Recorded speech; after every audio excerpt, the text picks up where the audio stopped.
All right, hello everybody. Welcome to our 15th episode of 6 on 6. We did take a bit of a break last week.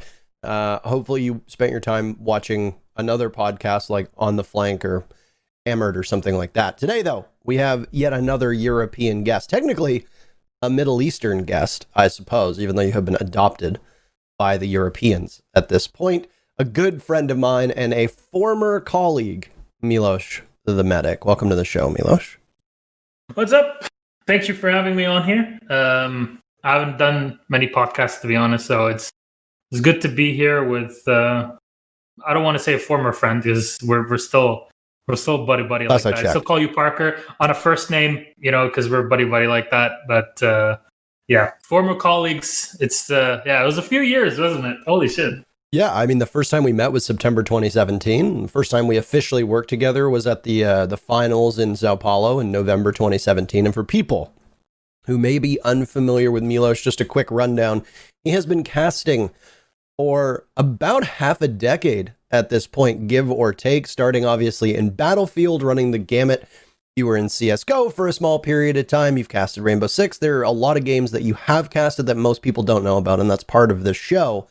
We'll be able to get into them. Of course, you casted a bunch of LAN events. What was it? The Season 4, Season 5, Season 6 finals before. By the time Season 7 rolled around, you got picked up as a permanent addition to the Pro League broadcast starting in March 2018, and then working as a Pro League caster until the demise of Pro League May 31st, 2020. Now you are a host with the most, hosting EUL and APAC and EUCL. Goodness gracious, you work a lot. So, with that said, welcome to the show. Let's start off with how you got involved in esports to begin with. Okay, so this is a very, very difficult start before we actually get to the point of it. I never knew esports existed until like 2009, 2010, really. My brother is also someone who loves esports and watches a lot of esports to this day. And he used to play a lot of League of Legends back in 2010. And I got to know what esports is when we still lived in Lebanon back then. Terrible internet, barely anything to do, realistically. So I wasn't really introduced to esports until I made it to Europe. And when I moved to Europe to actually now exactly 9 years and 2 days ago, basically, I moved to Europe, to Belgium, to start my studies in university, and I looked up some things to do with some games that I really like to play and enjoyed. Part of it was Call of Duty in the beginning because, we played a lot of COD 4 as well back where I'm from. Everybody played COD 4. We played CS 1.5 before that as well. But I discovered Battlefield 3. That was the hot thing coming out in was it?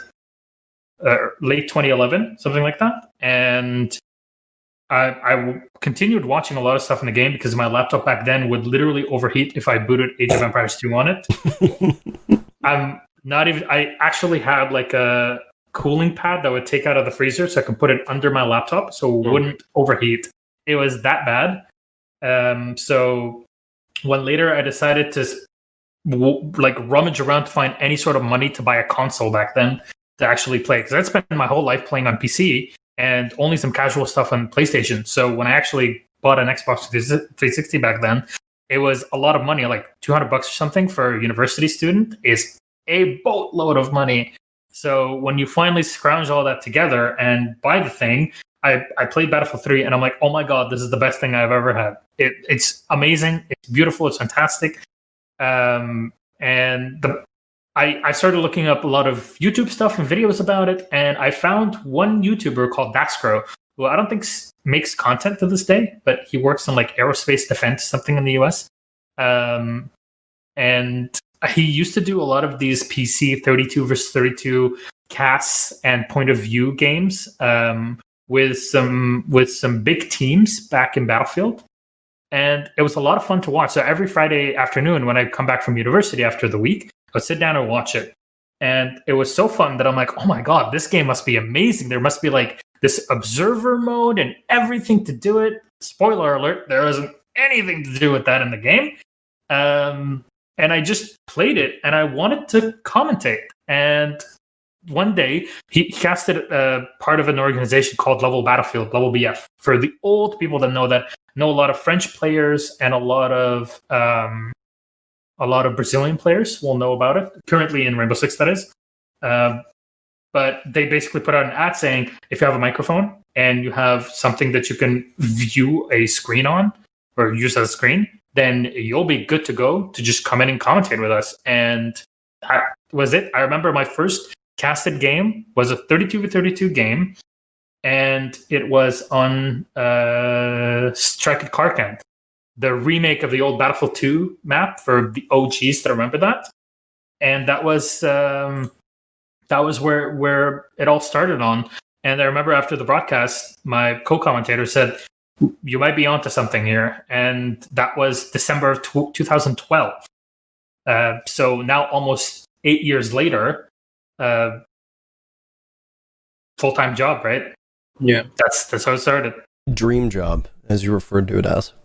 Mm-hmm. When you were doing Battlefield as well, obviously esports was in its infancy at the time, and if I can relate to you in that regard, my first taste of anything competitive came back in 2009 when I was playing on PC for Modern Warfare 2, and this was like the Wild West. At this point, I think the only real significantly established esports scenes on PC, because MLG obviously was huge on console at the time. You know, Halo and Call of Duty were both seeing even some play on television thanks to MLG. Yeah. But on PC, the two big ones at the time, if memory serves me correctly, were Cal and Civo, and both of them had some significant issues with fraud and embezzlement, and then, you know, favoritism with admins ruling for certain teams, and then they eventually ended up getting brought down for a whole host of reasons. And for us at the time, MLG had a PC division for Call of Duty, but it was an absolute farce. There were like basically no rules. People could run around with just about any loadout, and if anybody that's in here remembers Modern Warfare 2, it was not the most balanced game. No. And if you're playing a professional competitive match and people are running around with the akimbo Glocks, or they've still got perks on, and you're getting commando lunged from half the map away, doesn't really make for a competitive environment. So we had to play on TWL, and then we actually had to make our own system, which sounds very similar to what you had with Battlefield, where at the time the pinnacle was called MW2T, which was Modern Warfare 2 tournaments. Which is where I got my first crack casting as well. And I mean, the grand prize, I think, was like, I think the grand prize was like a couple PC parts per player, and that was it. You know, far cry from where we are today. And there was no infrastructure from it, right? Good Lord. So yeah, I mean, it's crazy how none of this even existed. And the big PC games back then were like CS 1.6. Source was like, some players played Source, but it was mostly 1.6 in CS, and then StarCraft, like Brood War. Yeah, and that's it when it comes to PC stuff. There were small tournaments of a whole host of games. Even Age of Empires 2 back then had a competitive scene. It's nowhere near as big as it is now, and I know some people might imagine, like, what do you mean Age of Empires 2 competitive? It's actually one of the best things you'll ever watch, by the way.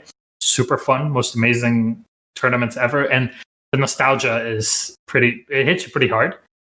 But yeah, it's you know, you guys got to play at least online, like playing from home and stuff. We didn't have that. The only way you could play is like everybody went to a LAN cafe in 2006, 2007, and you would sit down and play Call of Duty 4, or we would also play like Company of Heroes back then, like Co1, and Counter-Strike, Half-Life back when you booted Counter-Strike from Half-Life itself, from Half-Life multiplayer.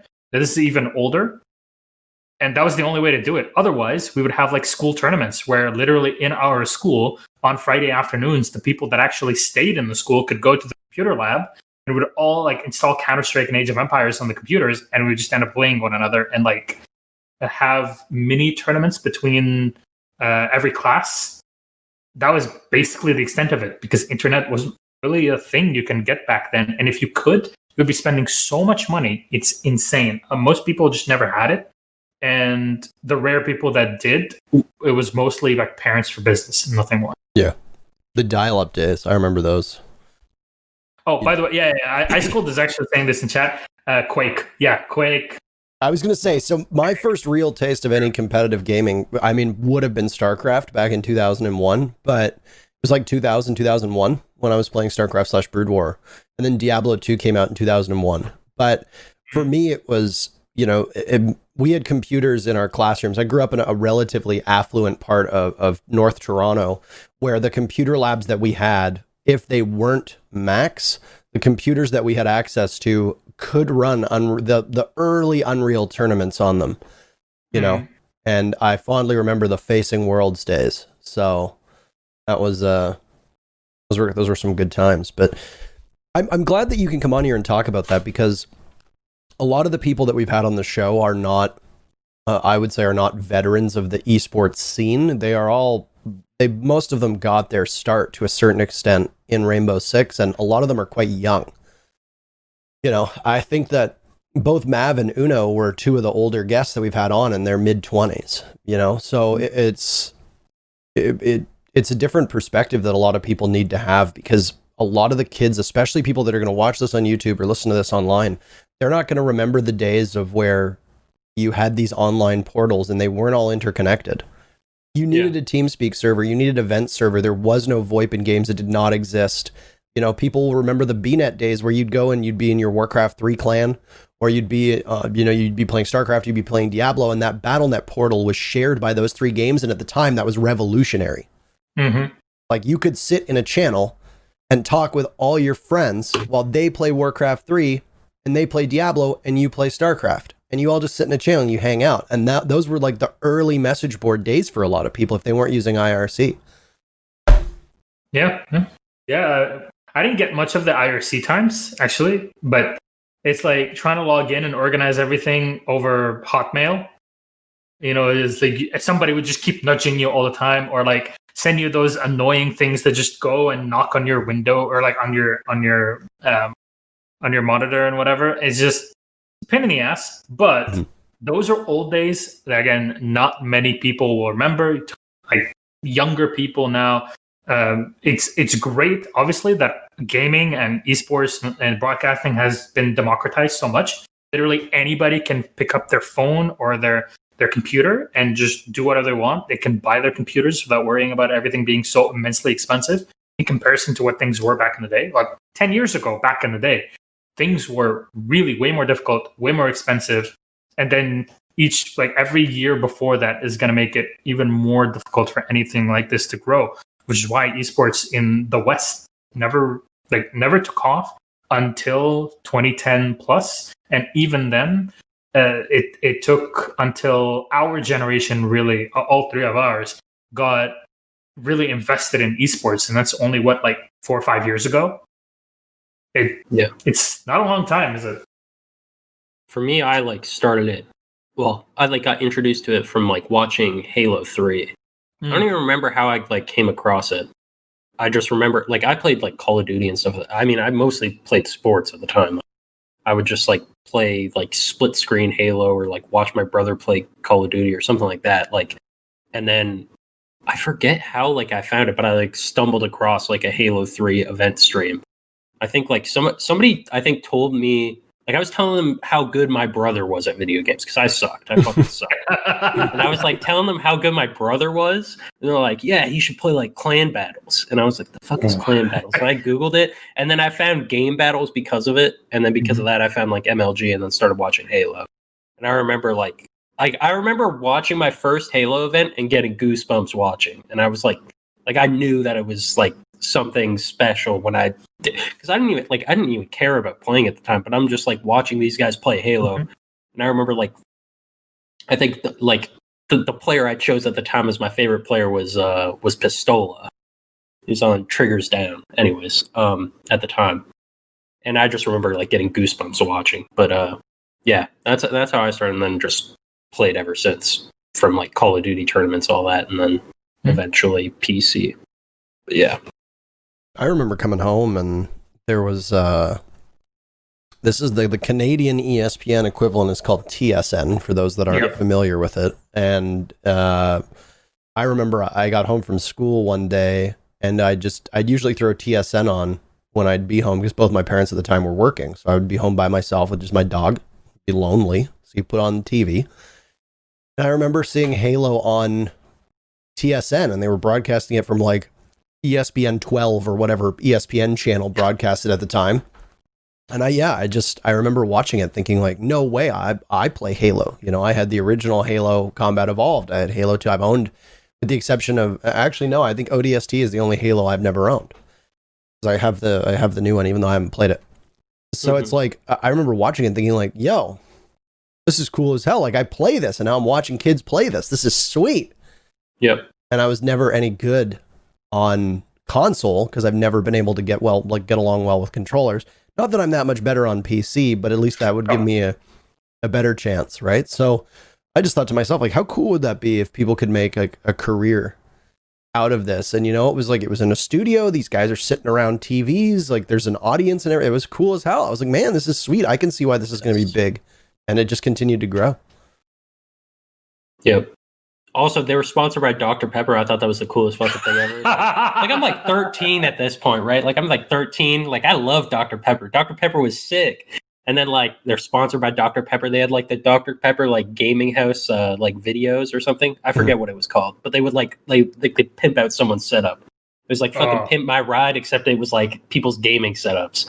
I love that shit. Like I was sitting there. I was like watching those between Halo maps when I found the event. I was like between maps when they're on break. I was watching those videos and like I just remember like staying up watching the event the whole time. And I was like hooked ever since basically. Then I just started finding like other games to watch. Eventually COD. Yeah. Then I found StarCraft, found League, like all the different games. I remember still like when I first found StarCraft, my mom thought I was crazy. I would set my alarm for like 4 a.m. and wake up and watch GSL like in the middle of the week. She would hear me go downstairs. She'd be like, "Why are you up so early?" I was like, "I'm watching this game. Like I'm watching StarCraft. Like I just found it a month ago and I'm waking up at like 4 a.m. to watch it." I was like, I loved it. Yeah, GSL still to this day is one of the most fun shows you could ever watch, just because you have Tasteless Naratosis on it. Is one of my favorite duos, not my favorite esports duo ever. They're super fun to listen to, and because there's a lot of like dead air time in StarCraft, you really tell like their personalities, and they really make it part of the show.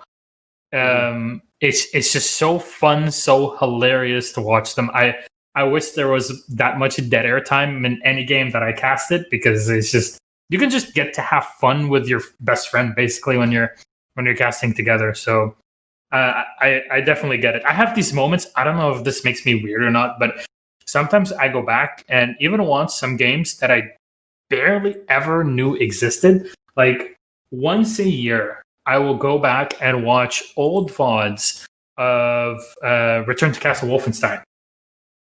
Wow. Enemy territory. Wow. Enemy territory, exactly. Yeah. And people like there's a couple casters back then. These are like 3 casters that sit on Ventrilo together. For people that remember Ventrilo even back then, they would sit there and they would cast these games, and you're like, oh my god, they're like some of these are actually so good. I wish this person was casting to this day, because some of them just have beautiful voice, beautiful way of casting things. It makes sense. They roll you through the commentary. You can feel the energy when it's needed, but they know how to pace themselves, which is something a lot of commentators are really terrible at. I gotta say, it's the most common yet most difficult thing as a commentator to ever get over, is to really pace yourself during a round, because you have people that are listening to you. And back then, radio casts were so prevalent that you would just turn on and plug in through VLC or Media Player or Winamp even before. I was going to say Winamp.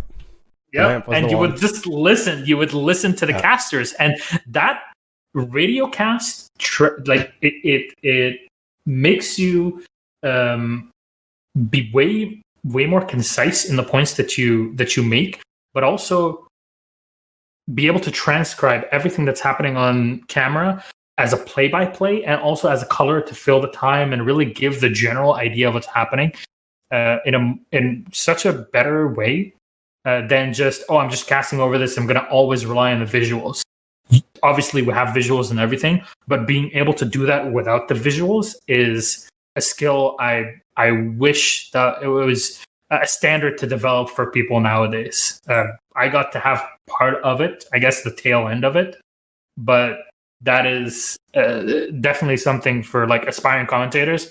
Just describe it to me as if I couldn't see anything in front of me. And there's still talk of the people who helped found that, right? Like a lot of people don't realize that DJ Wheat started as a caster and is widely regarded as one of the best esports casters, period. And I know that it's always tough to accurately gauge how good some of the first that come are, because there's always going to be nostalgia when looking back on them. There's always going to be huge moments because they were the first, etc. But at the same time, I think it's very fair to look back and listen and say, like, his casting has aged very well, you know, and Tastosis is still kicking, you know, and these are some of the best. And it's, you know, I've gone back, and Van Silly is a really old name as well. He's a very good friend. And I've gone back and I've listened to some of those casts. Hell, even our good friend Stuart Ewan was a caster for a brief period of time, way back in the early days. And it's like, you go back and you listen to these guys and they sound fucking killer, man. Yep. Like, they're so good. And I do think there's a part of esports broadcasting that's kind of been almost sterilized to the point of where instead of like that raw information knowledge that gets spit out with, you know, the great voices, honestly, all of them had the same thing. It didn't matter how they looked. All that mattered was that you listen to them and you'd be like, damn, these guys sound good. And that's all that really mattered half the time. You'd go back and you'd listen to them and it's like, they're funny. They've got lots of banter. It's very casual. It's very loose. I would equate it to somewhat more of, it's a little bit sharper, but it shares a lot in common with the FGC style of casting, which is information first, charisma second, you know, structure third. And usually structure is pretty far down the list. And they were great. And now I feel like a lot of casting is trying to be like traditional sports where you're trying to be put in boxes. And don't get me wrong, you and I in particular, Ghassan, have talked about this at length about how shout casting doesn't actually mean shouting. Oh, yes. And I feel like that's a crutch that a lot of people fall back on, is you'll listen to some of these amateurish esports broadcasts and people are literally screaming and you're like, it's probably not the best. But I do long for those days where it just kind of felt like two buddies just shooting the shit casting, and it was good, but the stakes were smaller and the atmosphere was totally different. It was like a couch style of casting. And I feel like we've kind of lost some of that. So, yeah, I wish there were more of that. I would love to have, like, for people that watch Dota or even some FGC stuff, like Beyond the Summit, where before, I know, like, saying everything before COVID, you know, this is BC nowadays. When you used to have people just sitting around the couch or like walking around the kitchen, casting games, talking shit, all that, you know, I wish we had something like that in Siege.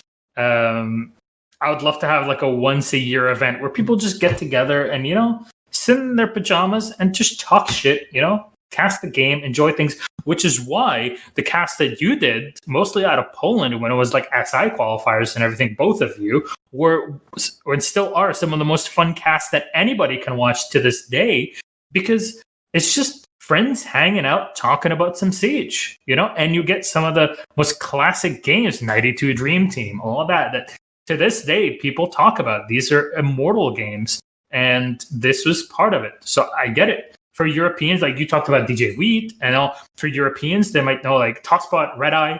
Red Eye obviously moved to completely different things nowadays. But Topspot also, if you go back and watch some of their old cast, holy shit, Topspot himself, the initiator of EU and mostly British broadcasting for esports. Yep. This is where it all began, because before that, there wasn't really much that was happening in. And I don't know how it was in North America. I know it was already very difficult in Europe to get smaller things together. But really, it was Korea that had its socio-economic boom in the late 90s up until the 2000s, that enabled this sort of thing. I think there was one thing, either I don't know if it was Monte Cristo or Thorn. I don't remember what I watched back then. I think it was one of them that really went through the socioeconomic evolution of things back in Korea that led us to Korea and esports in the mid-late 2000s, where none of this really existed anywhere else. So when people used to watch GSL or the former leagues, like the TESPA leagues in StarCraft, people would get up in the middle of the night in North America, same thing for Europe, to watch them because that was the only thing you could get. And there were some North American players that used to compete, and they were very well known. In Control, God rest his soul, and Tasteless, both Tasteless and Artosis, who used to compete back then. Day 9 for some of the StarCraft people that might be here and know about this. Even Total Biscuit. Even Total Biscuit, again, God rest his soul. These are all people that were such a huge part of moving esports away from just this is something that happens in Korea onto here. We actually all love video games and we love to see people compete. Why don't we just do it ourselves?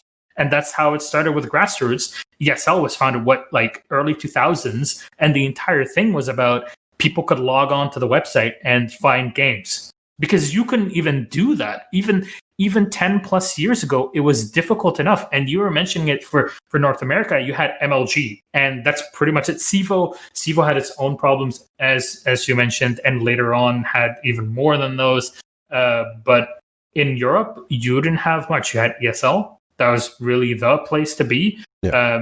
I think people would laugh if you said, my team was number 1 MLG EU on Halo. You're like, what? Like you and the other 2 teams that are playing on there. It was dead air basically for Europe in comparison to what you guys had console specifically as well in North America. It strikes me as kind of funny because EU seems to have a much stronger console player base, especially the UK, than it does PC base. Now, obviously, PC gaming tends to be bigger the farther east that you go, because you've got the CIS region, which is massive across the board, but the CIS region tends to dominate when it comes to PC gaming, whereas it seems like when the farther west you go in Europe, they start to ratchet up on consoles. And I think we talked to Doki about this, why like FIFA and Call of Duty are so massive on console in comparison to PC. And if it wasn't Doki, it was somebody else that I was talking to. I want to feel like in casual conversation, they basically just said, the farther west you go in Europe, you tend to have smaller homes. You don't really have room for a big computer setup the same way that you would, in places where you have ample room. And unless you're extremely wealthy and have a big enough house, everybody's going to have a TV. A console just fits underneath it. You don't need to put up monitors. You don't need a desk, etc. And it kind of plays into that whole console thing. And with console gaming, I feel like it is inherently casual. So you don't expect esports to do all that well, but then you start talking to the players and it's like, if you're competing in some of these games, like you are competitive, you want to play against other people who are skilled. So it just stands to reason that eventually there would be a demand that, needs to be met regarding competitive gaming. Yeah. That's why games nowadays, like you'll see games like League of Legends, Valorant, Dota, etc. All these games and Counter-Strike literally can run on the most basic computer you can have now. Valorant can be run on a toaster. Yeah, basically, it's like running CS on lowest everything. It just works. TF2 for North Americans specifically. TF2, big deal. Same thing. You could literally run it on your phone if you wanted to. Yeah, super easy to get stuff like this done. And that's part of like democratizing video games to access to everybody. And from then on, esports is a natural growth. No matter where you go, people will compete to find out who the best is at whatever the hell they do. At slapping one another silly, there's literally competitions about it. In Scotland, you're Scottish yourself, or Scottish origin, Parker. So what do they do? You just literally chuck trees chuck it away, see how far you can get it. The most random thing that you might think of. Somebody wants to know who the best at it is. The caber toss. There you go. I don't think. I mean, yeah, it's true. People do like competition. I mean, but what was my next? I totally got derailed by the caber toss. Think about it for a second. But you were mentioning like consoles and more West. You have more you have consoles. It is more from someone who comes from the Middle East. It was always also about, first of all, access to internet and expense of buying equipment. So buying PC equipment was usually very expensive, and to this day it still is. But when people got serious enough to buy a computer after having played, they are super into it. Whereas with consoles, people are just sitting around and chilling. Also, now you see the revolution in mobile gaming. People really underestimate it. As much as I will flat out and say it is like, mobile gaming is not for me. But that doesn't mean that I hate people that play games on their mobile phones, because that's just as valid as any other way of playing games. It's just, it hits different. Now, in the Middle East, PUBG, literally like the biggest thing. People have been playing it for the past 2.5 years, PUBG Mobile. People go to my mom as an optometrist and they ask her, I play PUBG Mobile all the time, but it's starting to hurt my eyes. What do I do? And even my mother talks to me on the phone and she tells me, people come in and tell me about this PUBG game and I just want to know how to position myself around this. How do I give the proper recommendations for it? This is a big thing in India, Southeast Asia. People should not underestimate the mobile games market, even though it's not my thing. And I assume that it isn't really the case for a lot of people that play on PC. I completely understand why. Yeah, I'm not a mobile gamer. No, same. But it is big. Yeah, that's sure. There's no a lot of money. My mobile gaming is literally reserved to Bloons Tower Defense when I don't have service on my phone, or I know I'm not going to have service on my phone, or one of those stupid brick games where it's like you shoot the balls. I got absolutely no mobile games. Okay, well, you don't need to flex on us like that, dude. It's not my thing. Parker would sit in the kitchen at the office and he would play that game where he just chucks the ball in the beginning and he sees like how fast he can finish it. And then jokes, I'll be like, yo, I'm playing with my balls. And people be like, what? Yeah, basically. And then you remember we all were crazy people that worked on the project anyways back in Poland. So everybody would get like, yeah, sure, man, whatever. Whatever floats your boat. It's 2 a.m, whatever you want. Oh, you play with your balls. Yeah, that's totally fair enough. Completely normal.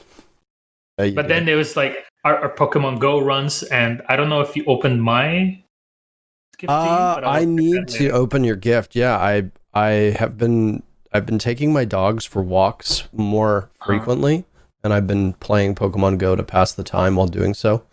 Fair enough. And it's been nice. It's fun. I'm enjoying it very much. But okay, so I think we've covered some pretty good ground on the beginning. But the one thing that I think a lot of people probably want to ask is the demise of your interest in Battlefield and then your swap over to Rainbow Six. Yeah, look, Battlefield 3 and then 4 didn't have the most support. Battlefield 4 had enough to run tournaments every 3 months.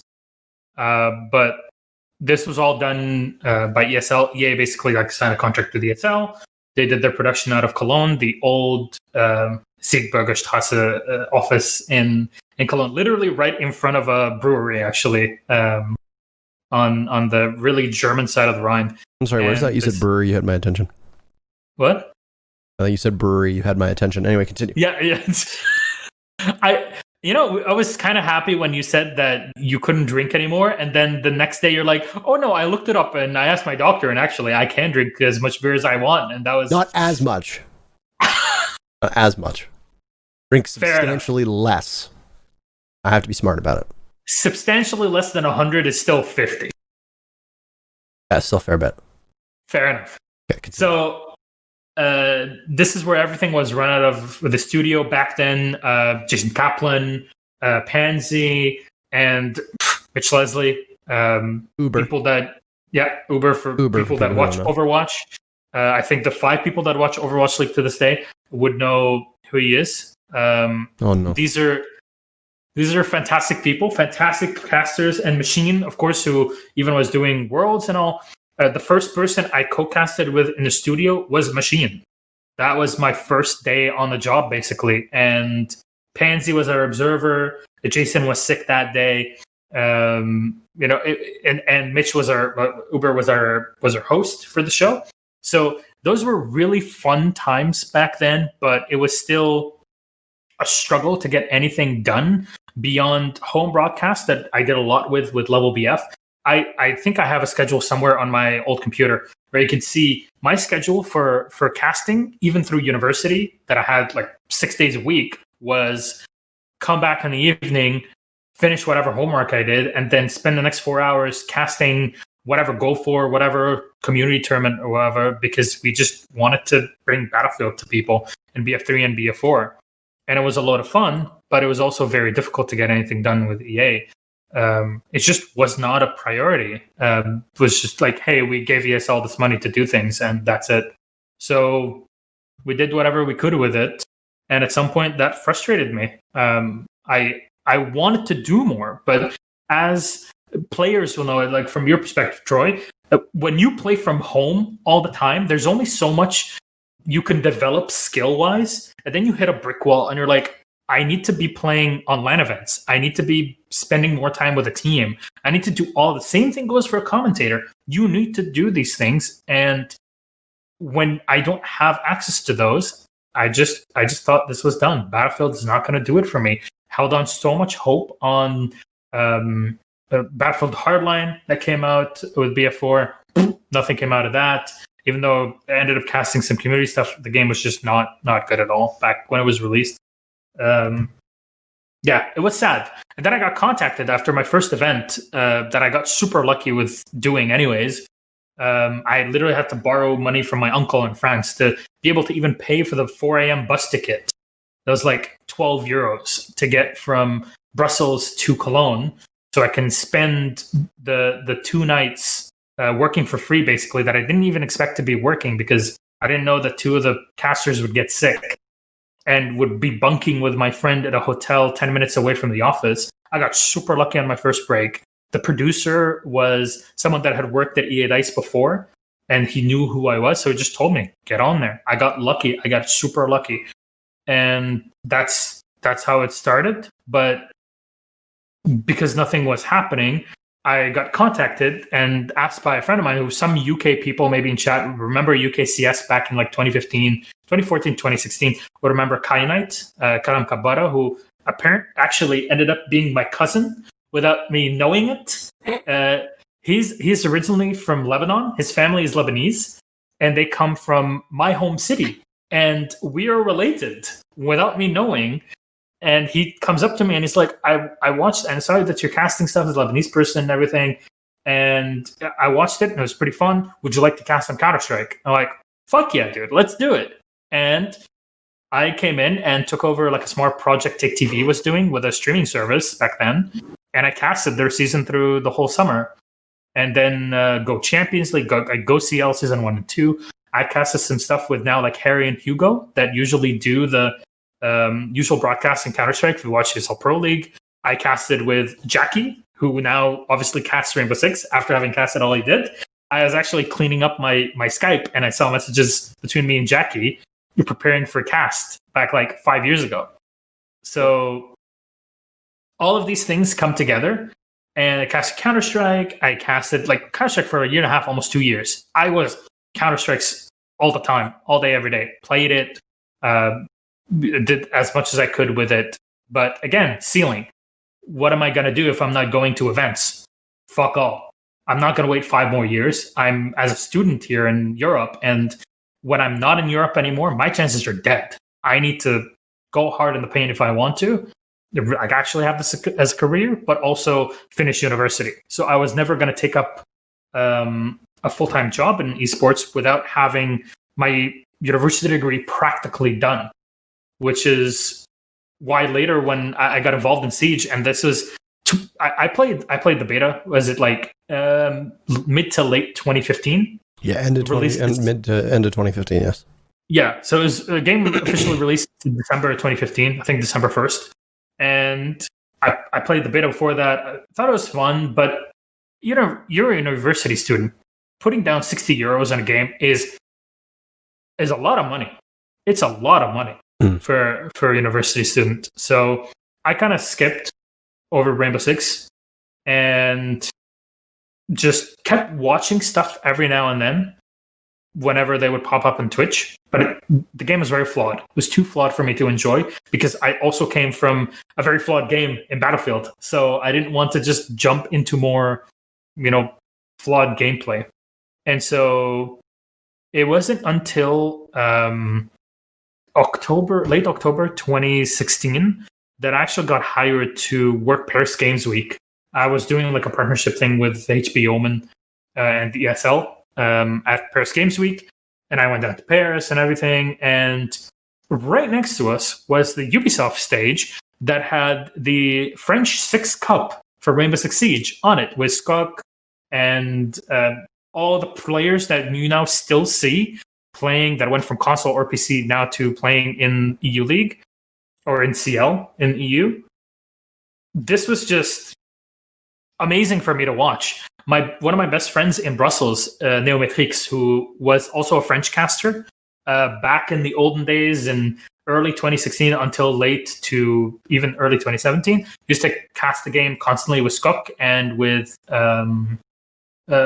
one of the people that actually works now, Backlash, who works for Ubisoft now and has for the past few years. So we kind of sat down together and talked about it, like, why do we love Rainbow Six so much? How did this happen? I got so enamored with Rainbow Six at Paris Games Week 2016 that I just couldn't stop talking about it and thinking about it when I got home. My computer was terrible. It could barely play the game at a decent frame rate. So I did whatever is possible that I could play it. And when I used to observe back then, it would like chug the frame rate because you had to pull in all the data instead of your own POV on its own. Pain in the ass to run, but it did, even though it wasn't pretty. So things got done. It worked.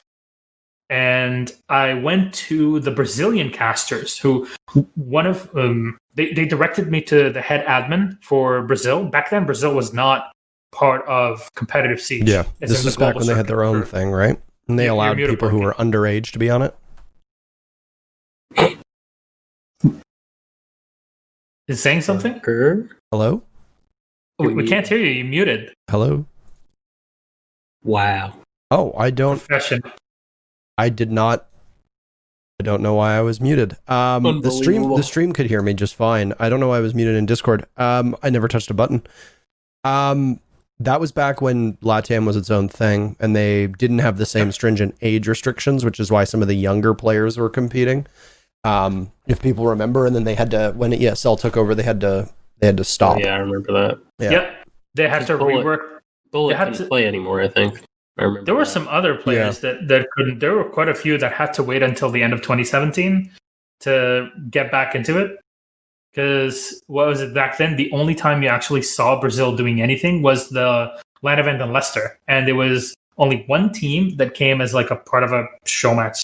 Really, it wasn't like really part of the system. So that was LATAM back then. That was Brazil back then. And when I contacted the casters, they threw me back to the head admin, who was actually our head admin back in Battlefield. The casters, Meligini and Vitalia, were also the casters back in Battlefield. So I'd known them years before we got into Rainbow Six, all of us. So it was all a wonderful coincidence that we came in. And the admin now actually works at Ubisoft as the guy who literally manages the league hands-on in Brazil, Gabriel Cassel, winner for the people in LATAM that might know him. And he told me, look, we have our Liga 6, which is their like Go For version. Back then, every competitive team played Go For. It wasn't like, you just get four other your buddies and you just came in and played Go For. This is like competitive teams would all rock up together and get as many Go For points as they could. So they played in it, and I would just come in and cast. And this was my end of 2016. The last 3 months of 2016 were me casting Brazilian Rainbow Six until just before the very first invitational. I did the B stream for the EU qualifiers because they couldn't run all the matches on the same stream. So ESL and Ubisoft contacted me and asked me, would you like to do it from home? And I'm like, sure, I'll do my best.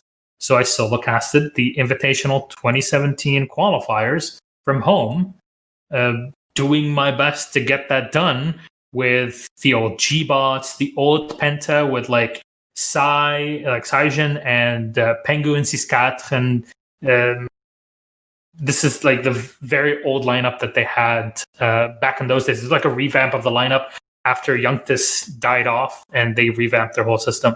So this is really for the OGs. And this is when I knew, you know what? I'm probably going to stick to Rainbow Six. I really enjoy this. I see people that actually give a shit about what's happening, and I want to be part of it. So I kept on watching Invitational 2017. The very first Invitational from home was so amazing because I'm like, oh my God, this is happening. I was part of the machinery that made this happen, and I hope that one day I could be there in some way, shape, or form. It's a while ago. Mr. Jaro, you have been, I should keep a Troy clock. Yeah. Or at the start where he stays quiet. I mean, I didn't have a ton to add to that. I remember watching though. I think I first met you at the year 2 season 1. That was the first one you casted. Exactly. But I remember I was watching the year 1 like invitational qualifiers because I remember you casting them online, and like I had to watch them because I was going to the event, so I was like studying the VOD. So I was going through that. I think at one point one of the VODs was deleted, and I was pissed. I forget why the VOD got deleted, but I was pissed off. I needed that VOD for the event. But yeah, no, I remember the whole come up. I remember first like seeing your Twitch pop up and saying like, hey, like, because we needed new casters at the time too, right? Like at the time it was who did we have at the time? Broadcasters at the time would have been like Emzo. We had Kix, Panky, Emzo, Bloodbath. Bloodbath. Right? Yeah. And that's that all we was had. There was a true talent, but he had quit by that point to just be him and Punchy had both quit. Yeah. So I remember that was I was like, yeah, we need more casters. We still need more casters, to be honest. That's true. That's true. We'll talk about this later, but I have always had a lot of thoughts on the way that your league structures your casting talent, Milosh. Yeah, I mean, we still need more casters, Canadian. I agree. Canadian. Hint, hint. No way you're calling me Canadian, man. Try. I saw some of the shots that you made last week. You're welcome to cast whenever you'd like. I've been topping the stats. My team needs to fucking keep up, man. I'm Heartbreach. Come on. I can't remember I cannot remember who you were playing as. You were playing on defense, and you missed like an entire clip on. Like, two people. I know when you're talking about White Stairs on Villa. I had the vector. That's right. I remember because I was watching the VOD back, and you literally said like after the round, you're like, yeah, there's no getting around it. He whiffed there, and I was like, I did. The funny part is that I was even more critical at the same time when I was like, if he gets that kill on the stairs on the Mint or whoever it was. We could have been in it, but it was like a 3v5. We were in a pretty shit spot in the round. Yeah, but if you get the kill on that, and then they had the flank as well. They had you on the flank, right? There was 2 there though. I was on the flank, but I was flanking 2, and I missed one. Like, I don't know, maybe 1 for 1. Yeah. If I was crazy, I could have got both. But if you were crazy, I thought you're crazy. Your team's crazy. Fultz is crazy. Bosco's crazy. We're all nasty. My bad. Crazy. Not crazy. In the words of Stokes, what do they feed you? They're not feeding me anything, man. fucking starving over here. Oh my god. No food in Vegas. The city, the testament to man's arrogance. Don't you have like a Trader Joe's or something out there? Can you? I don't know. No, that was it was a bad moment, man. I've been shooting better than the past. I'm kidding. Like 100%. I'm kidding. Yeah, wait. What is this? What is it? He couldn't hit water if he fell out of a boat. Is that a quote? Yeah. Dude, did you actually say that? I don't think I said that, but that is, I mean, I've said it before. like in my life. I have definitely said it before. That sounds like something you would say. I get to be hard on Troy because then we can come on the show and he can call me out for it in person. Yeah. It's a good...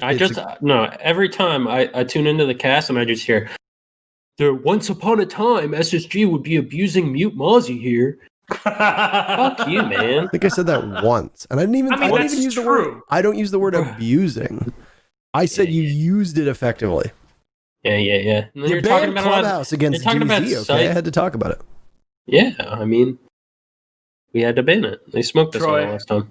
Troy, I recommend doing what I usually do when I'm watching those sorts of NA League VODs, which is I mute the stream, so I don't have to listen to Parker, and I kind of predict when kicks would be on, and I just turn the audio back on, and that's usually more than enough. Not a bad idea. Not a bad idea at all. I like to make fun of him, though. I think we all mute Mozzie. Fuck you, Parker. My bad. Can't SSG win without mute Mozzie. Yes. All right, so let's talk about your jump on in. You started doing live events.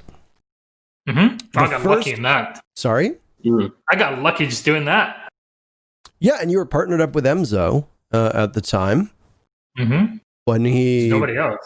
Yeah, and for a brief period, he wasn't with the actual studio, right? Because at the time it was Panky, Bloodbath, and Kicks, and then you two would get brought in as mercenaries, so to speak. How did you find what? Did you know Milosh's first event on the desk was my first event on the desk? You know? That's true. Yeah, it was season 4, right? Yep. Yeah, season 1. Yeah. Troy on the desk. Never been on a desk with Parker though. Thank God. For the betterment of society. We'll keep it that way. Yeah, for now. You know what? That event I got so lucky because Panky left, like he quit ESL to go work in Korea for PUBG. So that was his time to go work there. He eventually quit not long afterwards for his own reason. But ESL basically found themselves down a person, and they had Bloodbath and Kicks that were on roll call basically, and they needed to bring in Devin for the show. And I got hit up by my Xbox Daniel, and he's like, "Hey, would you like to come in?" I remember seeing his email when I finished my university day at like 5 or 6 p.m. and I was standing waiting for my subway ride back home. And looked at my phone. I'm like, holy shit, I can't believe it. It's holy shit. That was my whole subway ride back home.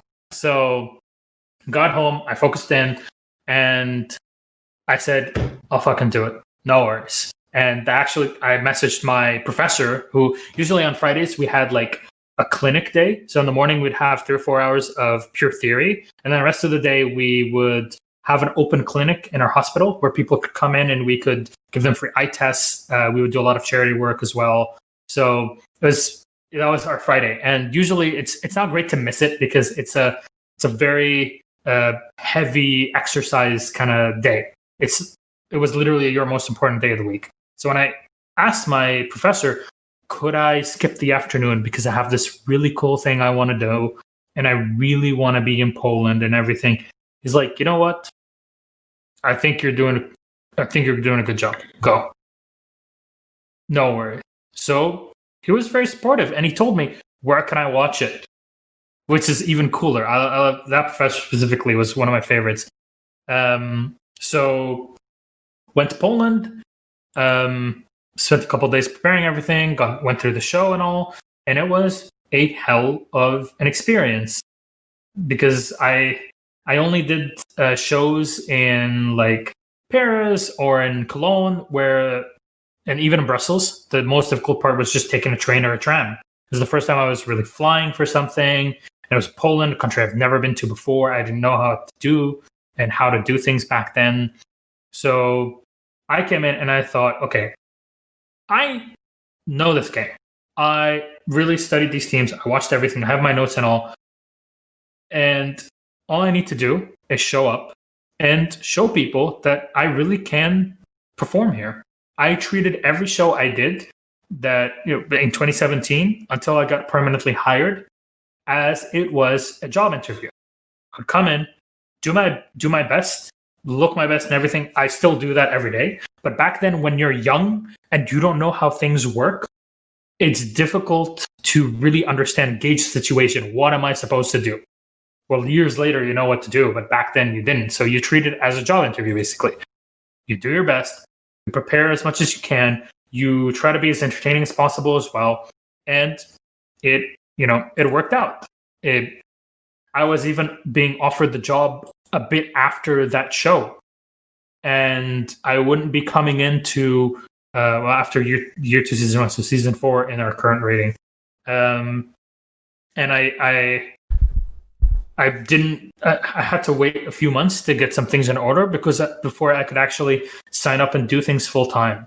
But in that time, in May of 2017, I came into the show. There was only Bloodbath and Kicks. Troy was in on the analyst desk, and I was with Emzo because, well, it was just me and him, and we were a duo for the next few years until, as you mentioned, the demise of Pro League. Yeah, it was a lot of fun. Our first game that we casted was V3 Masters versus I don't know who it was, like Elevate or something. I don't remember, but it was some team. And then the important one that I remember is G-Bots versus Flipside, especially their bank game that they had. The fact that G-Bots made it past the first round was huge. NA had the losers bus at that event as well. It was a grand old time. It was really fantastic. I have a video somewhere of like Pojo and somebody else with a big rolling stick fighting one another in the parking lot outside of our studio. And one of their sticks breaks because it was just cardboard, and one of them just falls on their ass on the grass next to it. And honestly, man, the shit that happened then, and then Avian being drunk as fuck 5 minutes into a night out because NA got knocked out in the first day. So when everybody went to the hotel afterwards, all North American players were pretty much hammered. Yes. Because they're like, fuck that shit. We're out. And what else is there to do, right? what else is there the to do? lobby was flooded with NA players. What hotel was it? Was it the Novotel? No, it wasn't the Novotel. Part of us were in Novotel. The other part, majority of the players, there's that hotel that's right next to the bus station. It's Venice, isn't it? It's the Venice Hotel or something like that. That one, yeah. Is that with those special burgers that they have, Troy? The classic burger. Is it the Venice? The classic burger. Because I think the Venice Hotel is where they put the CS:GO guys. There isn't. Yeah. There are not a lot of hotels in Poland or in Katowice that can be used like that. You know.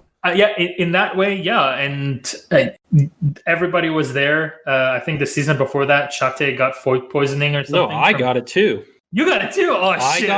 I got it. Shate got it. Vapo got it. And someone that burger fucking hit us. And now I realize, so now that I've watched The Last Dance and found out that Michael Jordan's flu game was actually food poisoning, you know, that year 1 season 3 event, that was my flu game.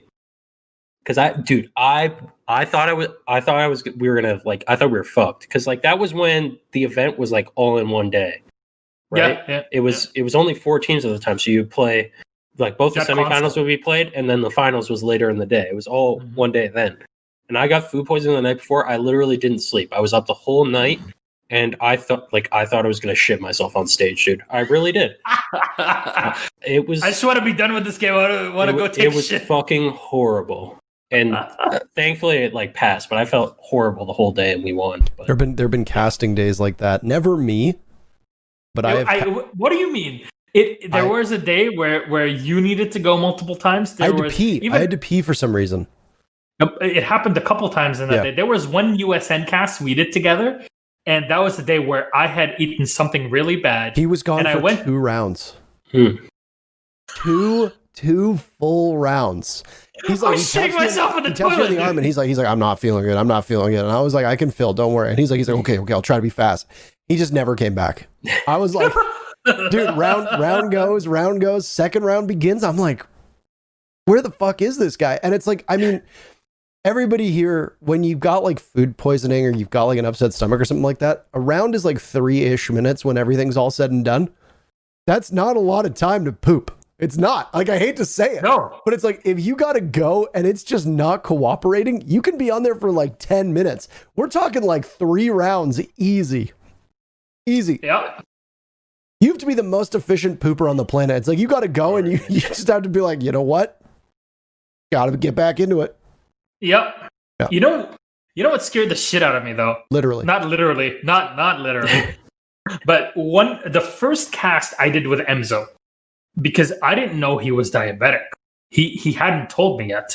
Yeah, I didn't know either. I didn't know either until later on. That was May of 2017. Again, at year 2, season 1, so season 4. Mm-hmm. He taps me in the middle of a game, and he says, "I need to go," and he just runs, and I'm like, "Go where?" Gotta go. I guess I'm. Well, I can't work any longer. I mean, I just had to cast the next 2 rounds until he got back, and after the game, I'm like, "What the fuck just happened?" He's like, "Oh, sorry, I'm diabetic, and sometimes I just really need to go to the toilet." And later on, it happened every now and then during the show as well. Yeah. But nobody would be able to notice it because obviously we had like contingency plans and everything. We made sure that if somebody had something with it, because we're humans, I know it's difficult sometimes to deal with things in life and health and all that.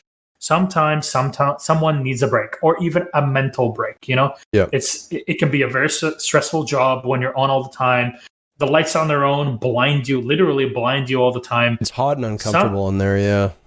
And you have to be dressed and all of that. Honestly, I know I'm kind of rambling and ranting about things in my privileged high horse or whatever, but every job has its difficulties. And just because we all look nice on camera doesn't mean that we aren't also facing our own difficulties in our own way. Things that a lot of them are out of our control anyway.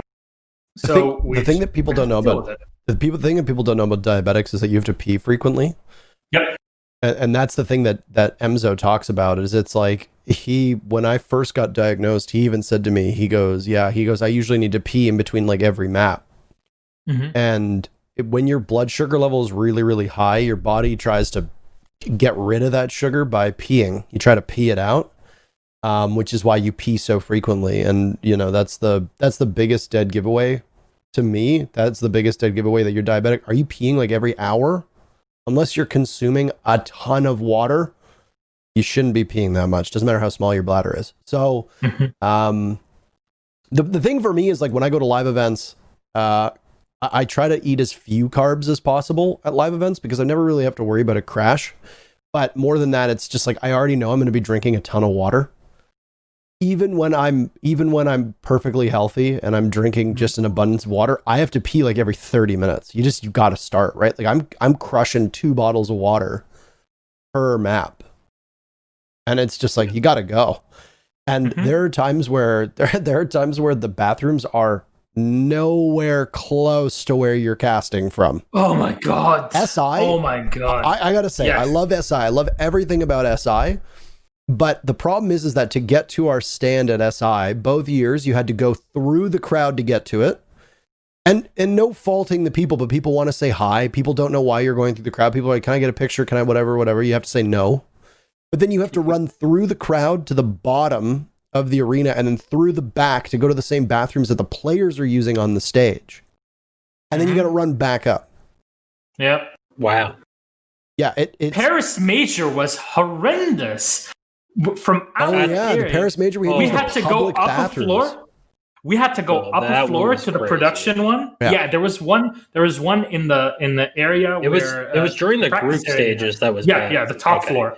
Yeah, there was like the studio or whatever that was in the top floor, and then you had to like run down to the main floor and run like across. This place was huge. It was basically an airplane hangar. It's like a gigantic empty. And we only used like a third of it. Yeah, but like during the groups, it was like you ran all the way down the stairs, you ran across this whole thing, then you ran down some more stairs to the base. I remember making a fucking sprint to that bathroom before, and it was It was okay. Grand final of the Paris Major. Obviously, you're on stage. Parker is sitting next to us. I thought they canceled the grand finals of the Paris Major, right, Troy? Shut up, man. I mean, he was physically present on the stage, but I don't think that much My more than memory that. only goes one finals back. The last finals I was in, I won. That's all that matters. The last You know finals what? that you were in were the mini major. You didn't even make top 2. We weren't in the finals. Oh, for fuck's sakes. Okay, you know what? The story is, though, Paris Major, it was the grand final after map 2, and it was a break. Emzo and I both have to go to the toilet. He's diabetic, and I am shitting my pants right now, basically. And we're both in suits with cables and everything. For people that have never had to deal with that in 5 seconds, holy shit, literally. We have to sprint across the stage in front of everybody as they're moving to the break. Then we have to go up 2 flights of stairs and go to the toilet that production is using. And then when it is done, we have to run all the way back as we're screaming into production's ear, literally running through their production room. For the love of God, give us 2 more minutes to be there. And if people go back and watch the opening to like map 3 of the Paris Major, it's literally me out of breath because I had to sprint back and forth to get back on the show. I was sweating, everything. I was straight up not having a good time.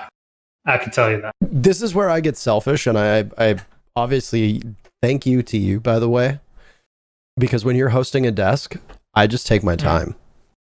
Like when we were doing the SI finals earlier this year, I had to pee like nonstop because my voice had gotten knocked silly that event because of how dry it was.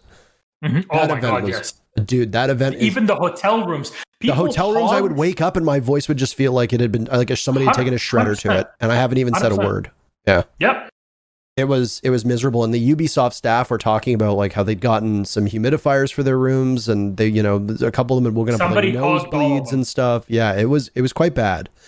By far and away the driest event I've ever worked, and the worst that my throat has ever been in. And I've been pretty diligent about making sure that I take care of my voice at events now, and I've been trying to change up my casting as well to preserve it a little bit. Mm-hmm. But I remember we had to run through the crowd and then go into the bathrooms down below the stage, and it was just, I'd say because it was Adrian who was doing SI 2019. 2020. Who was doing 2020? 2020 wasn't Adrian. It was. Was it Mateusz? I think it was Mateusz. No, Mateusz was doing the actual production show. Who was it? I don't remember. Adrian was in Poland because it wasn't Camille. Was it not Tomasz? I think it was Tomasz because Adrian was stuck in Poland, but it wasn't stuck. But he had a baby girl at that moment, and there was no way he could make it. Right, whoever it was. It basically just said to them, Cyprian was working. Mateusz. It was maybe Mateusz or Tomasz. It's not one of them. So continue, go ahead. Yeah, I basically just said like throw to the desk. I'm gonna go pee. If the desk needs to talk for an extra 2 minutes, they'll be fine. That was SI 2019. And I remember distinctly because our WhatsApp group was going crazy. I was doing some interviews in the bar, in the media area, and my phone was going crazy because this production saying, "We need you back for the map." This was the longest map ever, like Empire G2 in the grand final, and you had to go to the toilet, understandably, after that long ass first map. And this is when production is telling us, please get your asses back here. Parker needs to go to the toilet, and you need to cover for him. People don't understand the shit that happens behind the scenes, getting all of this done. But this is like contingency plan, go, and everybody just sprints back into place. I think a lot of people, I mean, nobody really sees like the sausage making aspect of casting, right? Like the things that go into it, the rehearsal days. That's the way to put it. People talk about, and I've actually asked quite a number of questions about like, how do you rehearse? How, you're a caster. What are rehearsals for? What do you mean you have to be there for sound checks? We've talked about probably the worst rehearsals we've ever done were the Paris Major, where we literally sat around for 8 hours and did virtually nothing, and people don't seem to understand that there's stuff that we need to do in the background, and that's fine. I mean, you can't fault somebody for not knowing about a job that they don't work, right? Yep.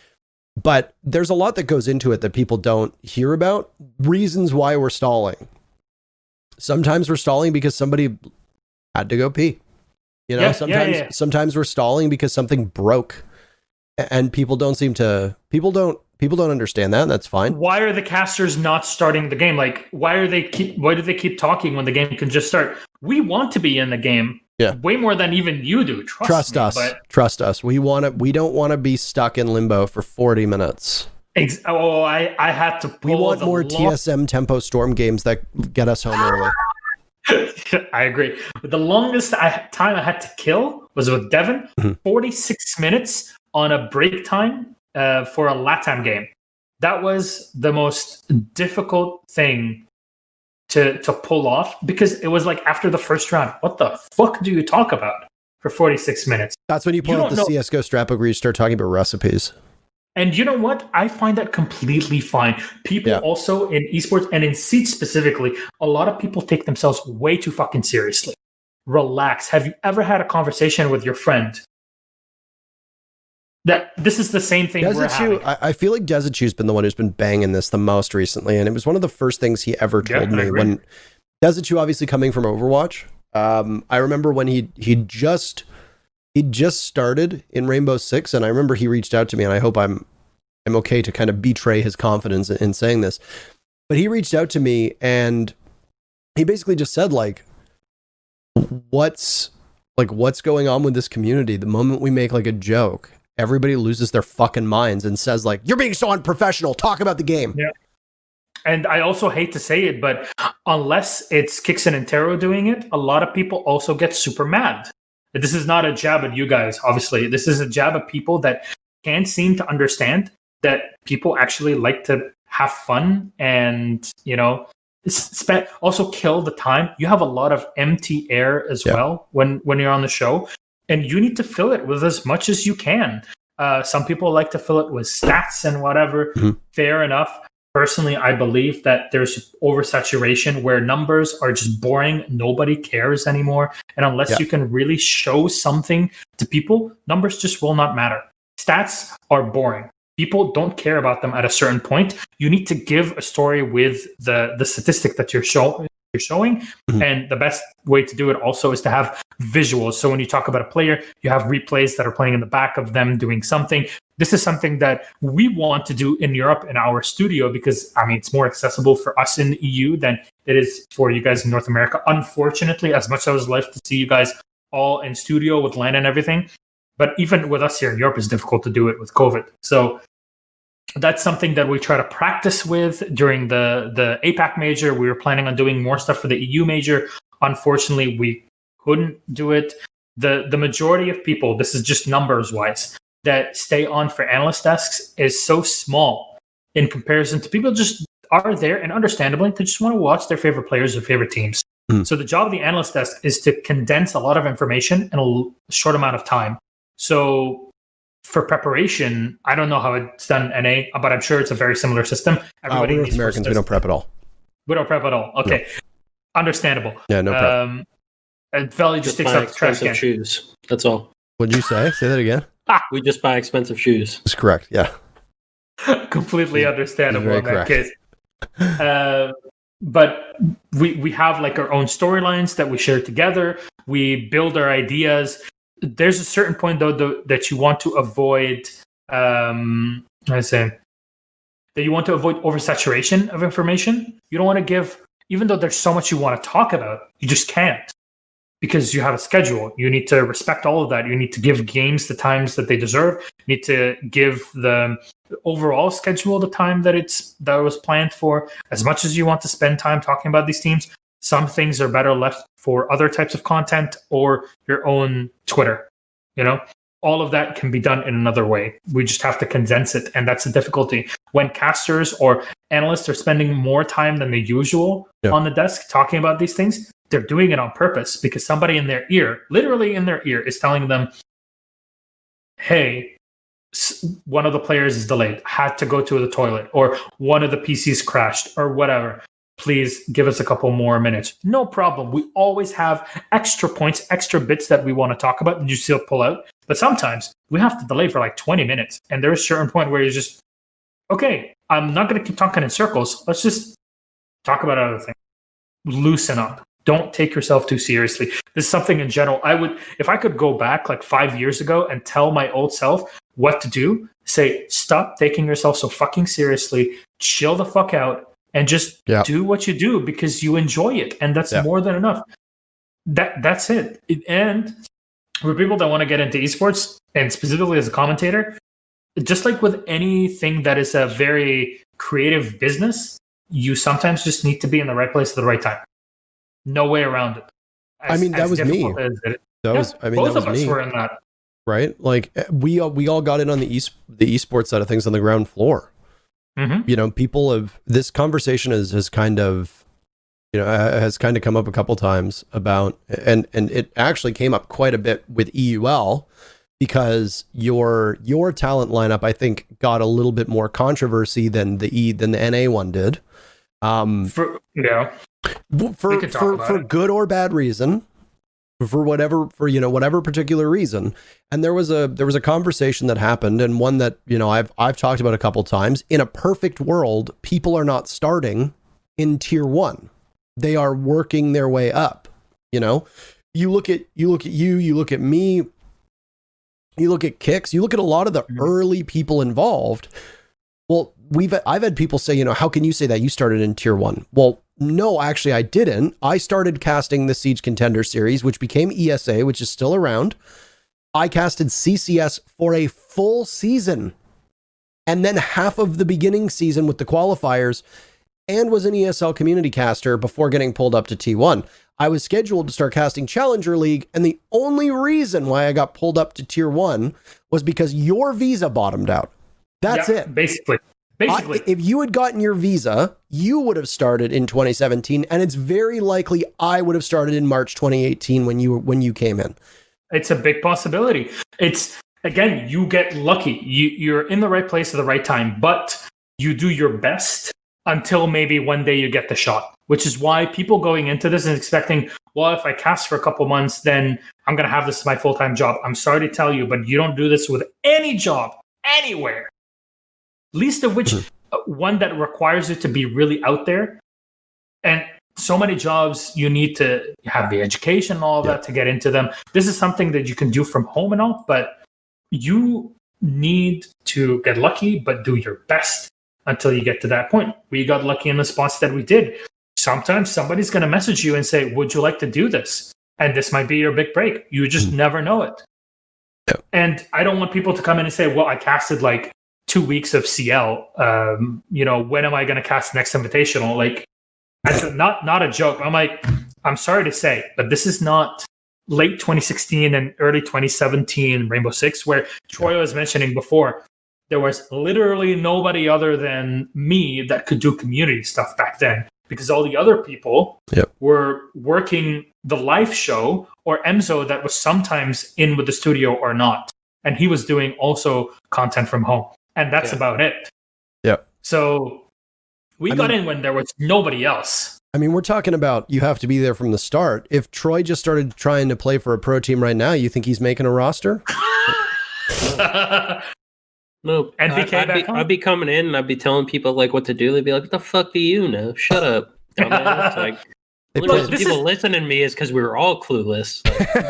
This is the same thing to like CL players or national players that just came in to compete and they're like, yo, I'm the best and all that. Just shut the fuck up. Yeah. You played like 3 games. You played like half a season's worth of scrims and 3 games. I have casted more like tier 10 Go 4s than you have even watched this game. So just take your time. Like everything, it takes time. It takes a lot of work, a lot of effort, a lot of preparation. You don't just come in, knock on the door and say, I want my big prize now. That's not how it works. That's not how any of this works. Not a single business in the world will give you that sort of opportunity. And even then, we came in and did so much while everything was still growing, and we grew with the industry. The the first line, like the minimum bar to entry into Rainbow Six talent back when we came in versus now, huge, massive. Oh, absolutely, yeah. Oh yeah. No, when a game is like fresh and new, it's way easier to get into it, of course. Yeah. But yeah, that's the thing is like, I guess what you said, like right place, right time, and like you get the opportunity and whatnot, but like you have to be doing your best along the way so that when that opportunity arises, right, you can take it. And I think it was the same for me, like where, like when I played like even. But like before this, I like played like Call of Duty or StarCraft, but like it was all games like that had been out forever, and I just like I played them a lot. I try to get good at them, but like I'm way behind. Like I'm not as good as other people at the end of the day. But like whatever. And then a new game comes out, and you put that same amount of effort into it, like you can get to a higher level because yeah, you're starting on an even playing field. Obviously, coming into a new game or coming into a game that's like already developed like that, then yeah, you have to put even more effort or you have to be more talented, so on and so forth to get noticed. But I mean, it's still possible. That's my experience with Overwatch. That's a lot of people's experiences now with Valorant coming in. There's a lot of people are moving from other games into Valorant, and these are established personalities in other games. And well, talent that is just growing up now find themselves on the back foot because they're like, oh, well, I wanted to be here, but now all this talent that was in other games that either games died off or they just want to change in their careers, they also will probably get dibs on things before you to show how good they are. And if they actually show that they're good enough to be in that space, then sorry, it's just not going to work out. I had to face that fear and that sobering reality a couple times in my career. So by the time I got into Siege, I thought, I had jumped through so many games. I casted Battlefield 3, Battlefield 4, StarCraft 2, League of Legends. I casted Counter-Strike. I casted Call of Duty Black Ops 3. I casted Infinite Warfare, was it? Advanced Warfare. Advanced Warfare, yeah, thank you. I casted Battlefield Hardline, Battlefield 4, casted Battlefield 1. I casted so many fucking games and Overwatch, and by the time I got to Rainbow Six, I thought, you know what? This looks like it would be my home. I think I want to take a break from trying out other things, and it kind of burned me out of playing too many first-person shooters. Because now, if I want to play a shooter that I have fun with my friends that I made through Seas and all that, I just play Rainbow Six with them. Like, for example, with us at the EU talent, sometimes we have some time to kill before shows. We're like, let's go play some unranked or some casual games in the EU and just fuck around. Or we play it on the ANZ server just because we want to fuck around. And it's fun. Sometimes I want to turn my brain off, and I turn Call of Duty Modern Warfare. I go and play Shipment for like 2 hours, and I literally fry my brain playing it. So it's what you do also. When you have a full-time job in esports and in gaming, and my job is to literally sit here every single day, now 5 days a week, go through games, watch Rainbow Six, play Rainbow Six, spend all my time thinking about this game. I also have to balance my real life, do all of that with my girlfriend, moving houses, all that. It's difficult to have that work-life balance. And then say, people tell me like, oh, why aren't you streaming as much? Or why aren't you playing as much Rainbow Six nowadays? I'm like, it's my full-time job. When the weekend comes, my brain has had 12 hours of Rainbow Six every day. So on the weekend, I just don't want to think about it because I would not enjoy it anymore. I want my own space for my own life. I'm not 20, 21 anymore, where I don't have responsibilities. I don't have a partner to take care of and to care for. I have other things to be an adult about. Whereas now, 26, I'm not old. I'm almost 27. But I need to act like an adult and do these things that are required every day because it's just normal for people to do. And I need to treat this as an actual job where I work, I give it some extra time, I do my preparation, I work with my teammates as well, my colleagues. But outside of that, I have my own free time that I enjoy on my own or with my partner. And my life is all the better for it. Let's actually talk about that because I think this is a good transition into it, because The EU APAC streams are long, obviously, and now you do EU CL as well. And naturally, I have a number of thoughts on that, of which I'm sure the EMEA team will not be particularly happy with. But we went from working a ridiculously horrible schedule in terms of consistency in Poland. Oh my God. Not really busy. Like we only did, Two shows a week. We did 6 best of ones a week. We're probably working like, or no, technically we did more than that because at the end it doubled. We did 8. We did 8, and then there were before that we had like we did 3 shows a week each. We did 3 shows a week. Each was a basically but format. Even before that was when we did the Super Weeks format after summer 2018. Before that, earlier we were doing one like you and Kix would do NA, we would do EU, and then that week, depending on how like when the dates of the shows were, say like EU was on Thursday and LATAM was the night before it. The NA casters would do Wednesday, and then EU would do Thursday. So I would have 1 show per week, and then the next week we would switch and we would do 2 shows and all that. It just gave us time for our lives as well. But then it doubled because then we had the Super Weeks, and the Super Weeks became normal weeks, and then they sometimes got even more difficult, and it turned into sometimes 5 shows a week. Where it was like, insane how it just like ratcheted up in terms of not good. But at least the one thing that I can hopefully say is that your sleep schedule is probably better. You do APAC in the morning, you do EU in the evening. Yeah. Compare it to my work schedule. Okay, I cast 3 best of 3s a week. Stokes and Blue do 2 best of 3s a week, and then they do the behind the USN recap show. And you do, as a host, you work every single show, every single match for both EU broadcasts, both APAC broadcasts, and now you do European Challenger League. Now, I'm not expecting you to put your employer on blast on a podcast. I'm aware that we've talked about this many times when we've seen pros go off and tweet terrible, terrible things. I like and respect the people at EMEA, but I'm going to tell you right now, you work too fucking much. And there's a couple things that I think that should be done. I think that you should be bringing on more talent to cover how much you work, because your broadcast team is already smaller than ours. And you do 5 shows a week with significantly more content than we do. And you already have a smaller broadcast team. So you're already doing more work for more hours with fewer people.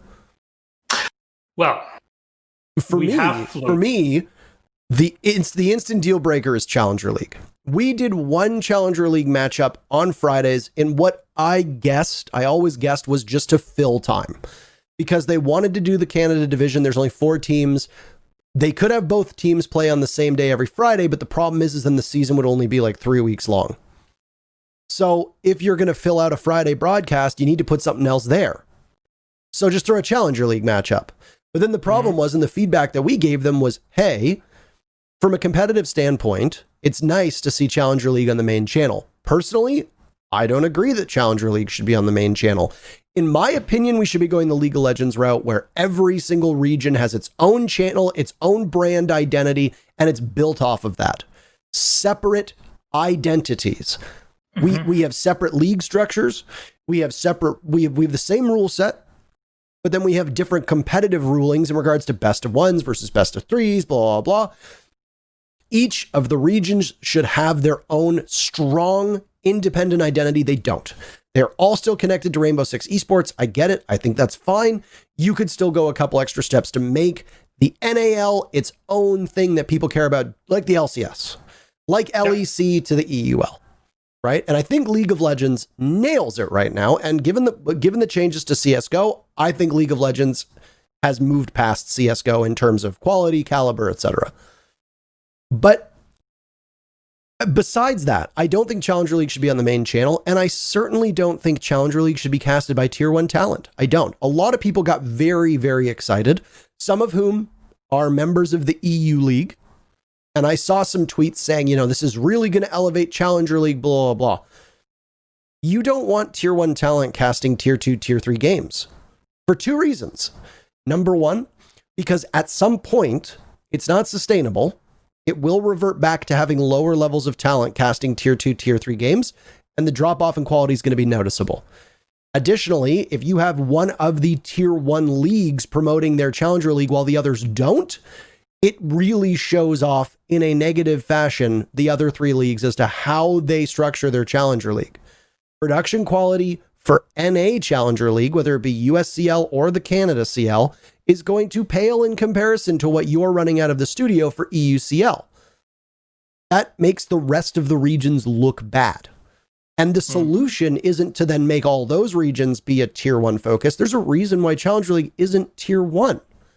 So don't give it the tier 1 treatment. And then the bigger reason in my mind is that we have been starved for talent for years. Not just casting talent, but we've been starved for good observers. We've been starved for good producers. We've been starved for good hosts. We have 2 hosts, quote unquote, technically Veli and you. Now I guess Jackie is slotted into that role for NA, but prior it was just Veli, and even then he only had one desk at SI, and that was it. Mm-hmm. That's not sustainable. How are you going to grow new talent if you take all of their opportunities away from them? The EU talent is starting to grow.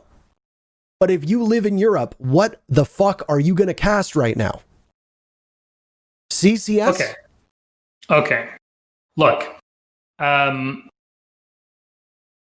per our conversations, even in the past, that I'm very much on the horse here with you. Mm-hmm. This is Brokeback Mountain in our conversation. Can I be Heath Ledger? But go ahead. You got the crazy hair. Thanks. Though I gotta say, when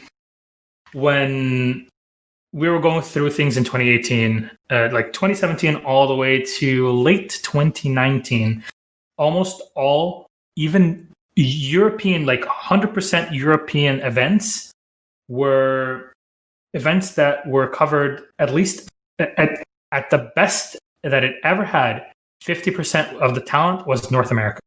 That was the best that Europe ever got. Yep. Until the Croatia, like the OGA pit minor in Split. That was the first time where the entire talent team was EU. That's it.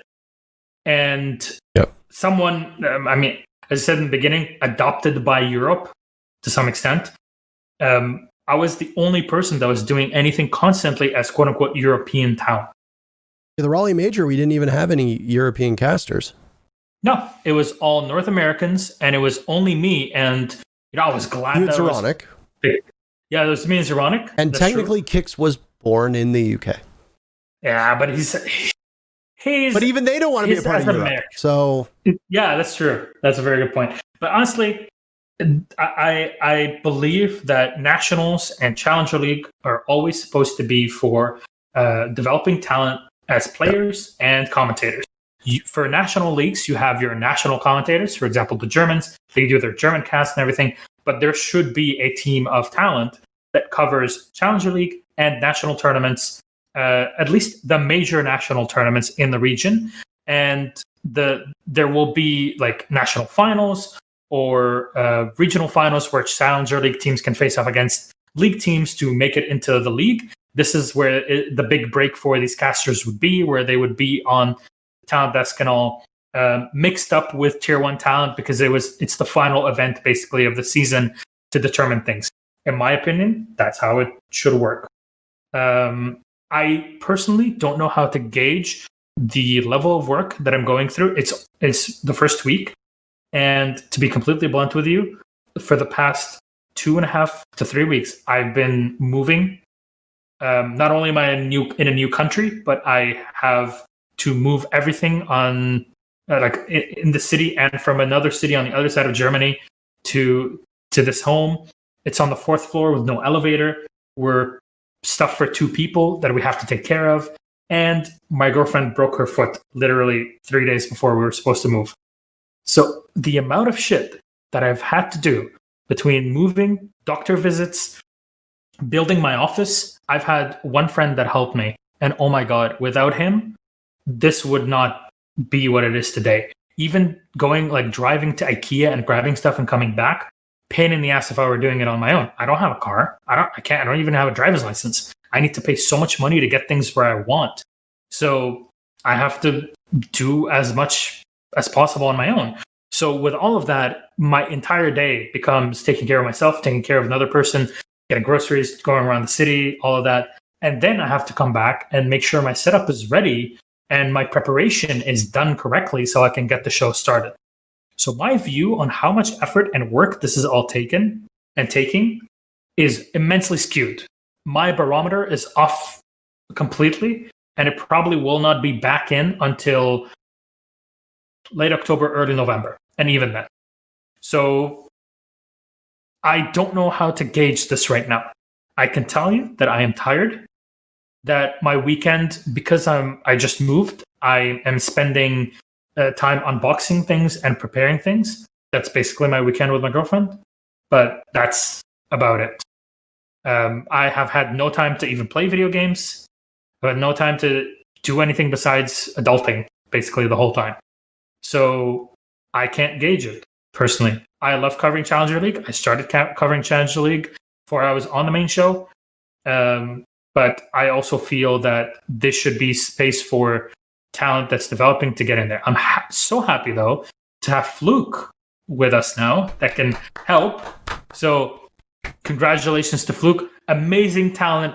We saw M the first time in our studio in Paris. The first time I met Fluke and worked with her. And that was a hell of an event, even though we were just doing things from studio and everything was done remotely for the ABAC minor. So I'm just glad to have Fluke on board. It'll make sure, though, now that we have duos, that duos can rotate between. So we have 3 duos now in EU League, and I'm permanently on the desk all the time as host. So I have 2 analysts and then 2 casters, and then the duo that's on analyst desk goes to cast, and then the casters go on break, and then the other duo steps into analyst and there's always a duo that is off resting at some point in time, which is great. I have to do my best sitting here in my office and doing all of that. Again, I'm not casting during the games, but especially when there's interviews, but also for every analyst test segment, I have to take all my notes. I'm running around with a tablet in the house, even when I'm cooking or doing whatever I can, so I can watch the game and write a couple things if I need it for the show. There's a lot of micromanagement, but to make it as basic as possible, we have a system. We've through the difficulty, we've been able to develop a system where we can really share that information effectively between all the casters and analysts and all that.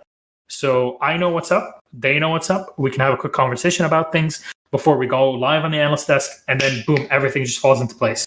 That also comes down to not only our prep, but also the production that's helping us and the talent. These are people that have had their time to grow. They will keep growing.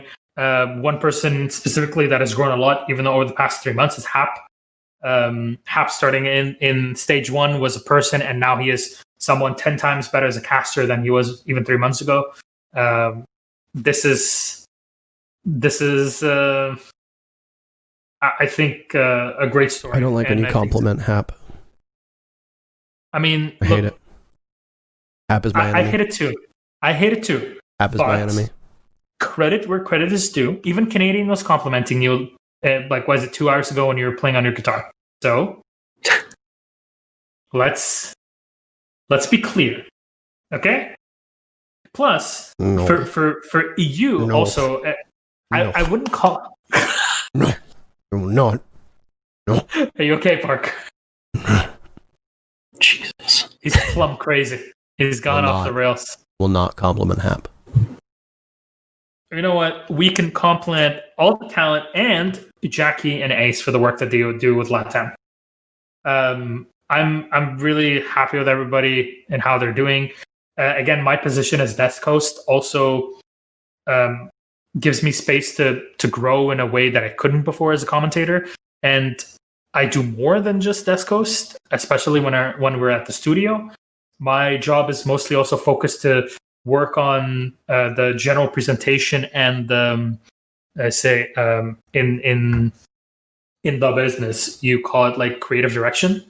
So it is also part of my duties within the show for EU. So all that has the turtleneck hat looks much better than you. No, he got banned for that. Agreed. You wouldn't ban Ice Cold. Already did. Already did. He's gone. Get him out of here. Oh my god. So yeah, that's our current experience. Would I say that it's not tiring? Yes, it's a full-time job with a lot of work and a lot of preparation around it. I think the proper way of doing things in the future would be to more talent. We need them to develop through Challenger League, through national leagues to get to where we are today.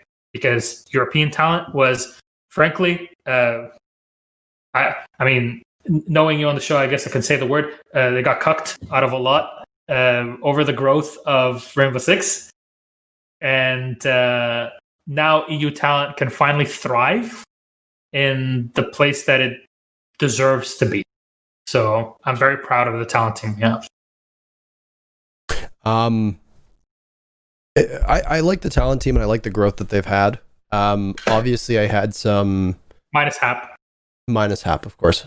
I think that Jess and Deb obviously have some difficulties being as far away as they are. They're looking at probably like a 3-second delay. Yeah, that's the difficulty. Yeah, I mean, we literally have to deal with people across the world. Right? You can't deal with it. There's Des and Jess. They're casting on opposite ends of the planet. Right. It's sometimes going to be difficult to deal with. You know, how do you do that? Like physical distance is not something you can change until we have both Jess and Dev in Europe, in Paris specifically. I would like to have them ASAP, but obviously COVID is a thing. Paperwork and visas are another thing as well. I face through those things every day. I've faced them for the past 10 years of my life. It's difficult to get through all of that. Yeah. I think that all the talent are doing quite fine. And the one thing that I've really been enjoying is all the different styles that are brought. You know, there was somebody whose opinion I trust and respect an awful lot, who told me, I want to say about a year ago, it was around the time of the Raleigh Major, basically said that Rainbow Six broadcasting, he said, with the exception of a couple people, is all exactly the same. It's very boringly American. Yep.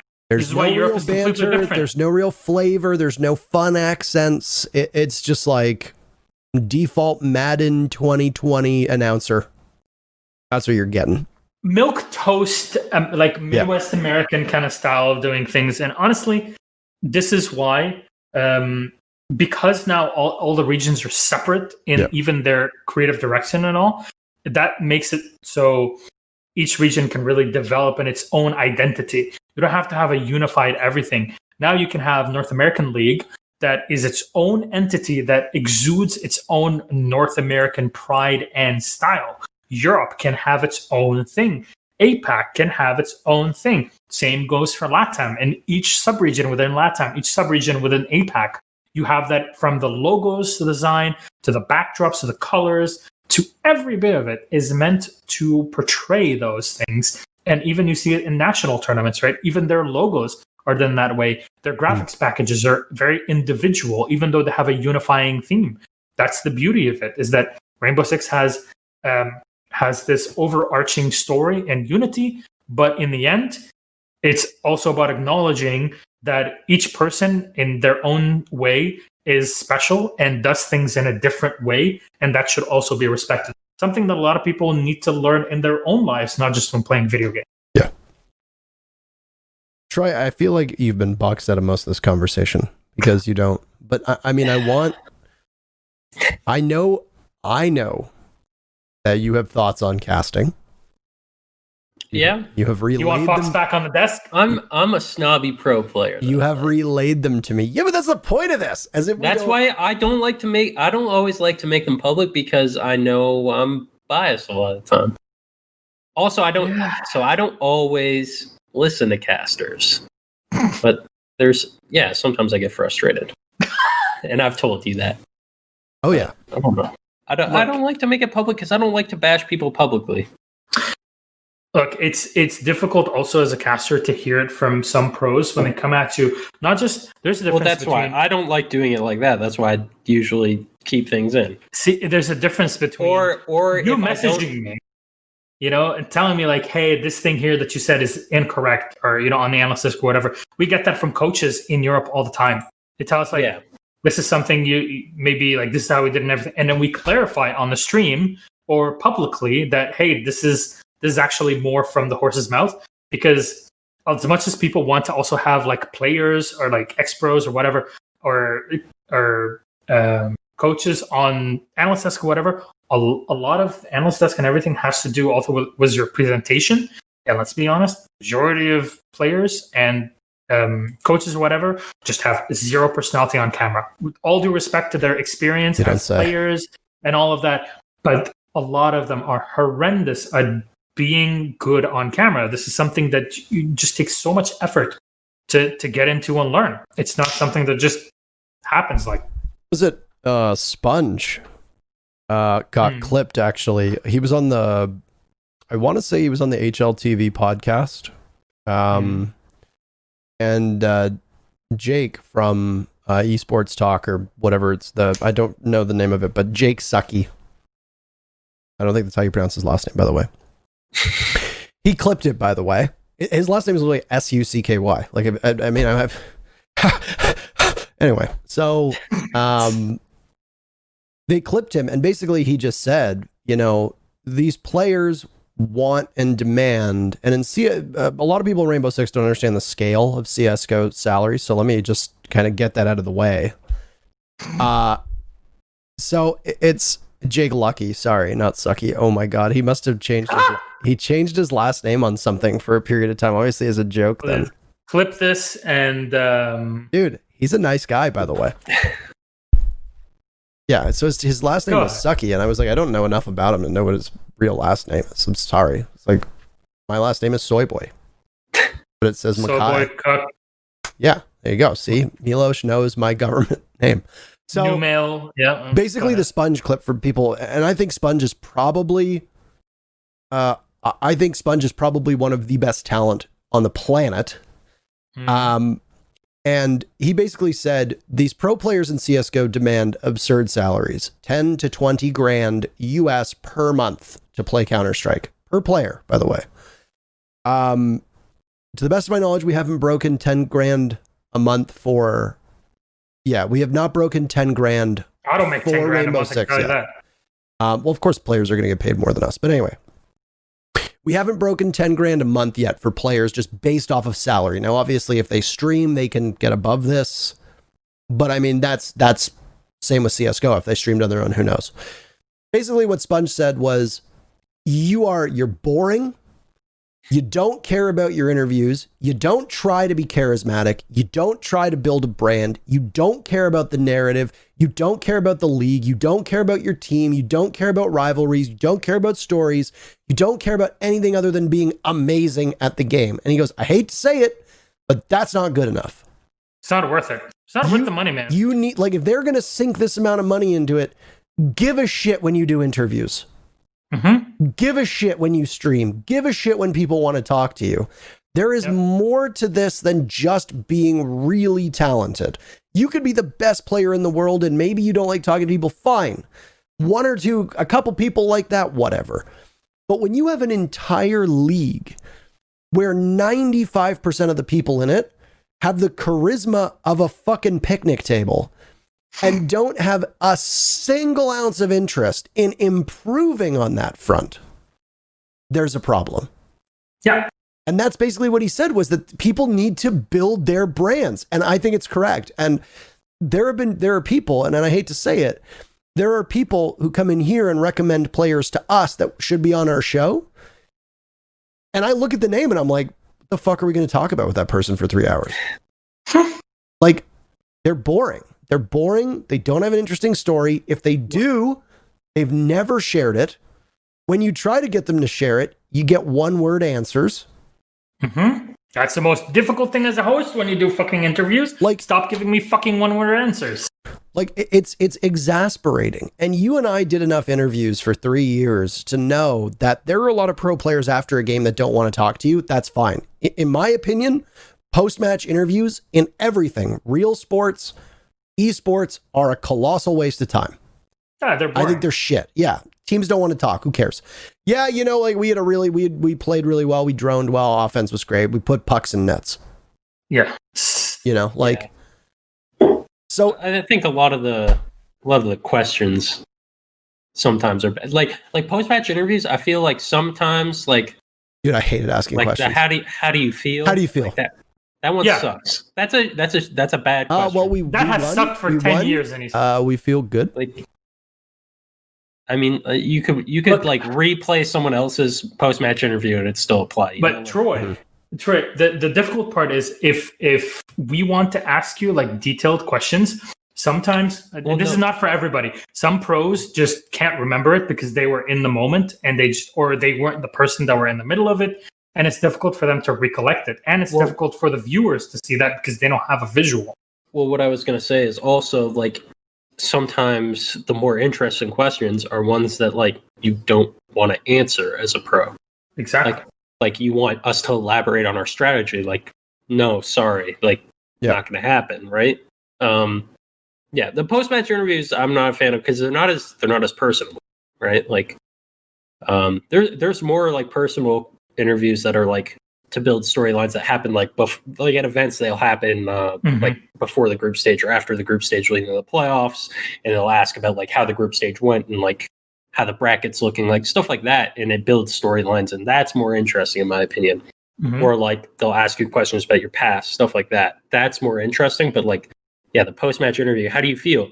Why did you ban this operator? Like, you're gonna say, I feel good, and I'm not gonna tell you why we banned it.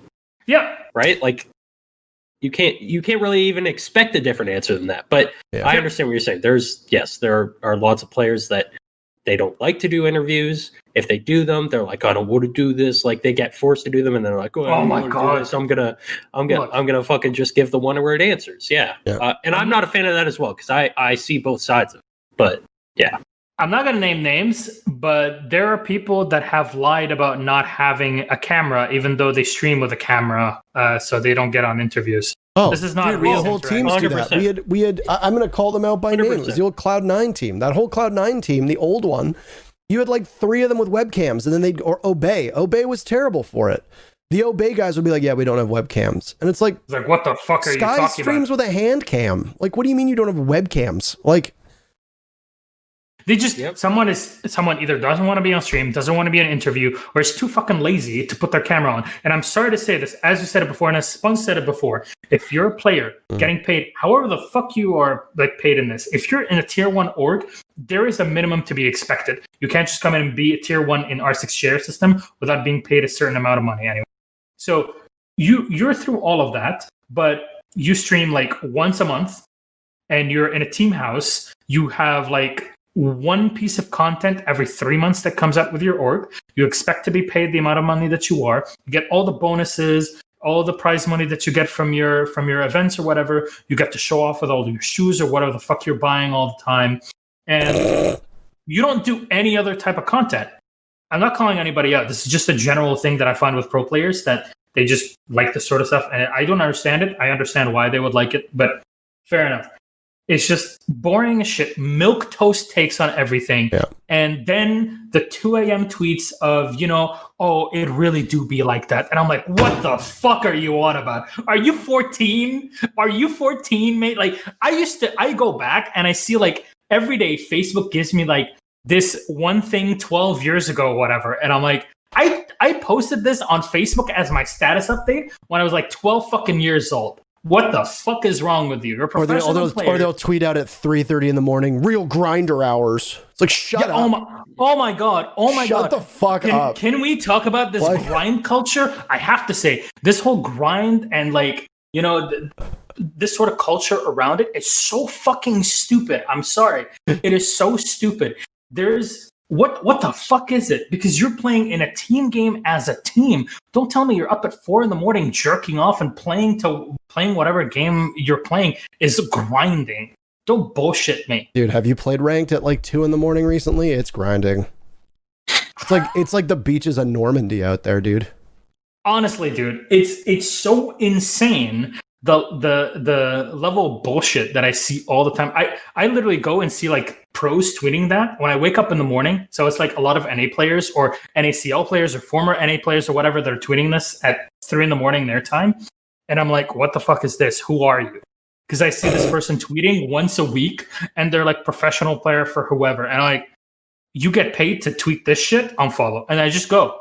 I just don't give a shit about who this person is anymore because you're supposed to be in this league. You're supposed to post about the game, tell people what, it's cool, come in and watch, come in to go watch your opponents even. And don't go flame other people's skins on social media because everybody has skins. And the fact that somebody's getting some sort of fucking money out of the skins means that everybody gets a share out of it. So you shut the fuck up and tell people to buy the skins, whatever the fuck they want, because it gives money to everybody in the region. Holy shit. The level of like, I don't know how blind somebody has to be to not understand this shit. I just don't get it. Parker Mackay, I don't get this sort of shit. I don't get these people. A lot of them are young and dumb. I don't know, man. Too young. I feel like anymore. the amount of players, like, for example, that like publicly bash the game like crazy. And there's some that know what they're doing, but a lot of them, they don't even know. They don't know. They don't realize, hey, this game is my job. If I bash it publicly, it's going to push people away from the game that pays my bills. Yeah. People don't realize that. They just think, well, why aren't they fixing the game? This is stupid. I'm going to tweet about it. Yeah. But it looks bad. Like, literally, this is somebody, their career is playing this game, and they're like, this game fucking sucks. That doesn't look good. Right? I mean, that's literally like the seat. Like, you get fined. Yeah, it's literally like someone works for a fucking company, and they're like, my fucking company sucks. They treat us like shit. Dude, you're out. That doesn't look good. The amount of leniency esports players get in this system is insane. You can tweet the wildest shit, and still people are like, oh, he does have a point. Yeah, but if he's literally like throwing shit at the wall and at developers or whatever, that's not a way to do it. We have problems, but when we talk about our problem, we don't do it like that. There's a way to do it. There's a way also to talk about like roster changes without exposing them also, which is a pain in the fucking ass. Pro players that do that as well, that just want to hog the free karma or whatever, the retweets on Twitter, sort of shit. You know what? I turn off specifically NA Twitter for this because it's not something to enjoy in the morning. It's definitely not. I will say there's multiple sides to it, and I can see the side where people are sick of it to a point. And they realize what they're doing, because there's some people that like hold back, and then they're like, it's gotten to the point where they're sick of it, and like they think this is how they need to be heard. But there's also people that don't even realize what they're doing. That's the stuff that bothers me more. Is like there's some people that like bitch about the game and stuff like that, and then I'll like I could message them about it, and they'd be like, "Oh shit, I didn't realize that." Like, yeah. But I understand like the breaking point of it, and someone even said in chat like literally just yesterday, like I fucking tweeted about the schedule thing. I'm normally not someone that does it too often about the game. The schedule thing, like if you know me, okay, I don't usually give a shit until like it like something like that is very bad. Like we could potentially play like the next match is on Monday tomorrow, right? And then the next play day that's right now in the public undetermined, right, is the 30th. We could be playing on the 30th. That's 3 days away. We don't fucking know yet. I think that's a problem. Yeah, I'll agree with you on this is a problem that has been voiced in private as well. Like people have said, like, "Hey, when do we play? Hey, when do we play?" Yeah, no response. No, I get it. I see. If we're still not getting a response for days, and it's 3 days from the match, and I need to prepare for this fucking match, yeah, like, listen, I don't sit there and tweet grind time, baby, I'm grinding. Like, but hey, I put in a lot of time thinking and preparing for the matches that are coming up. I do. I don't fucking tweet about it, but I do. I prepare for my matches. You know, I don't know when I'm playing. I need to know when I'm playing so I can decide what the fuck we're gonna do. Oh boy, right? Dude, So I'm a bit sick of it because I'm not told when we're playing. I completely understand that. I think there's a lot of justified problems and that people can talk about, but there's, again, as we all talked about, there's a way to mention these problems that is beyond what the fuck, man, this is shit, whatever. You don't say that in front of hundreds of thousands of people on Twitter to just see. You're not 15 in high school anymore. There's people that are looking up to you. Like, as difficult as it is to understand and to comprehend, it's difficult. Also, it's also something for a lot of aspiring casters, commentators that look into this, that do this shit, because I did that. I might not have been a player competing, but I did all of this shit when I was young. Mm-hmm. And we're telling you now, as people, after our experience of years doing this, don't fucking do it. Simple as that. There are very justified reasons. There's big problems with the game. Echo problems are the least of which. We've had a bazillion rehosts that we have to deal with every single show. And trust me, the two categories of people that hate it the most are production/talent and the player. We don't like it as way more than you do as viewers, but we also have to just roll with it. And imagine if our segments or our tweets were always, "Oh, this is shit. Oh, this is shit." No, we do something else. We make fun of Oregon because everybody keeps picking it for some fucking reason. So we want to turn it into something else instead of always focusing on the bad things. Because yes, there are bad things. Nobody's not acknowledging it. Yeah, you can criticize things too, but yeah, the biggest thing is like, yeah, you just can't be like, this is shit. Like, yeah, like the ones that like they complain about something, they'll like say like, oh, the servers and the bugs again, and then they end it with like UB shit or something. Like, oh my god, Lord. Like, did you really need to add that, man? Like, I mean, the other thing too that I've been told, yeah, it's how things are said. Sorry, I've had Ubisoft employees in the past DM me being like, all these pros bitching, but nobody's reporting anything officially. Yeah, that is very true. Like, that is very true. I got a message. It's not recently. It was when the Echo bug was first going around. I want to say like 3 months ago. They're like, all these pros are bitching about it, and we've only received one actual report. Everybody else is just posting clips or ranting about it on Twitter saying like, oh my god, fix this stupid fucking Echo bug. And we're like, hey, when that happens to you, could you maybe like record it if you're streaming or whatever and give us like the parameters so we can look into it? Nobody does that. You're literally sitting in a group with developers that all players are in. All you have to do is just copy, paste the link, and say, I encountered this bug today. And they will take that, they will watch it, they will reproduce it, and if it's a problem that they can reproduce, then they're going to try to fix it. It might take them a week, it might take them a month, might take them more. Some problems just happen. It's a video game. It's not like a sport where it doesn't have to do with these things. It's something that is beyond our comprehension of the physical aspects in front of us. Now, does that mean that it is okay for the game to have these bugs? Absolutely not. No. I think the developers, you see them also on Twitter talking about this. They're the first people that don't want this with their name slap on this game, that there are issues with it, right? Especially ones that are so glaring. So report your bugs.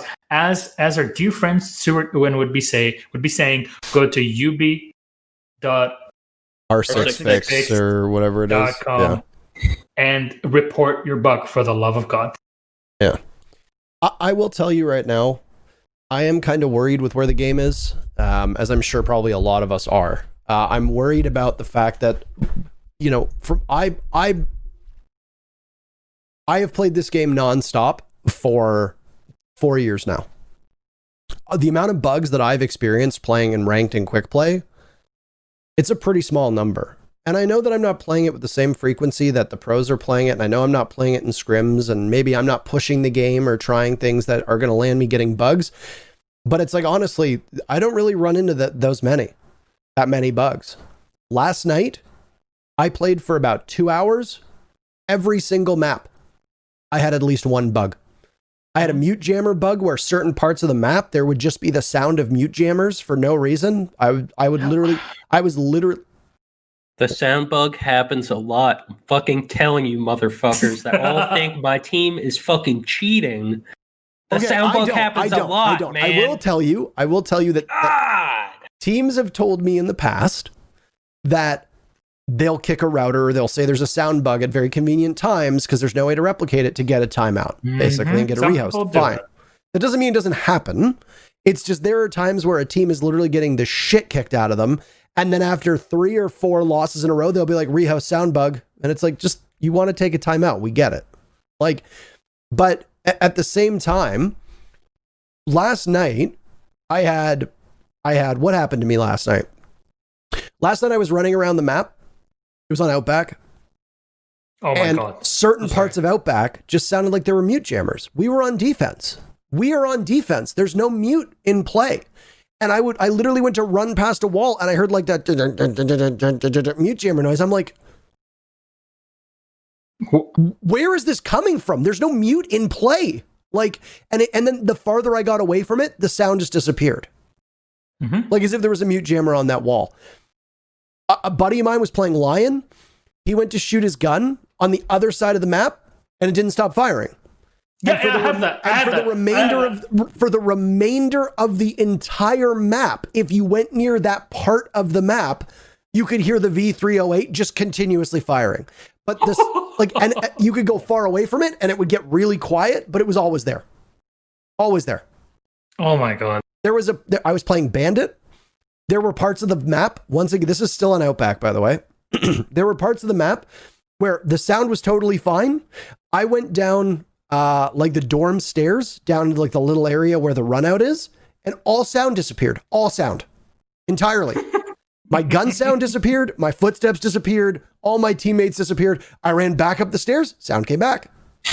You know, I think the fix easily here is just, should we just not have Outback anymore? I mean, yes, but should we give it the tower treatment? Just gentleman's agreement sound. My thing is that, and I'm worried about the game because bugs are not just, are they not really getting squashed, but it also seems like they're coming up with more frequency. Totally anecdotal, but it sure seems like bugs are happening more than they ever have before.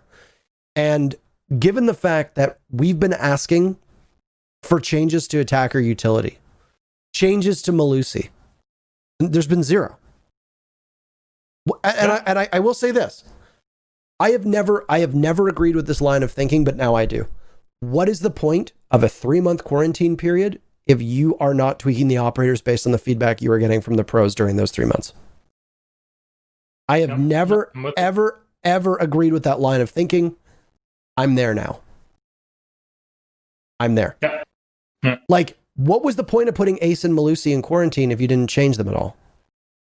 Look, what was the point of putting Callie in quarantine if you didn't change her at all? Like, whether they're too powerful or not, like, it is very apparent that user frustration has increased exponentially alongside operators with bulletproof gadgets. And yet nothing is being done.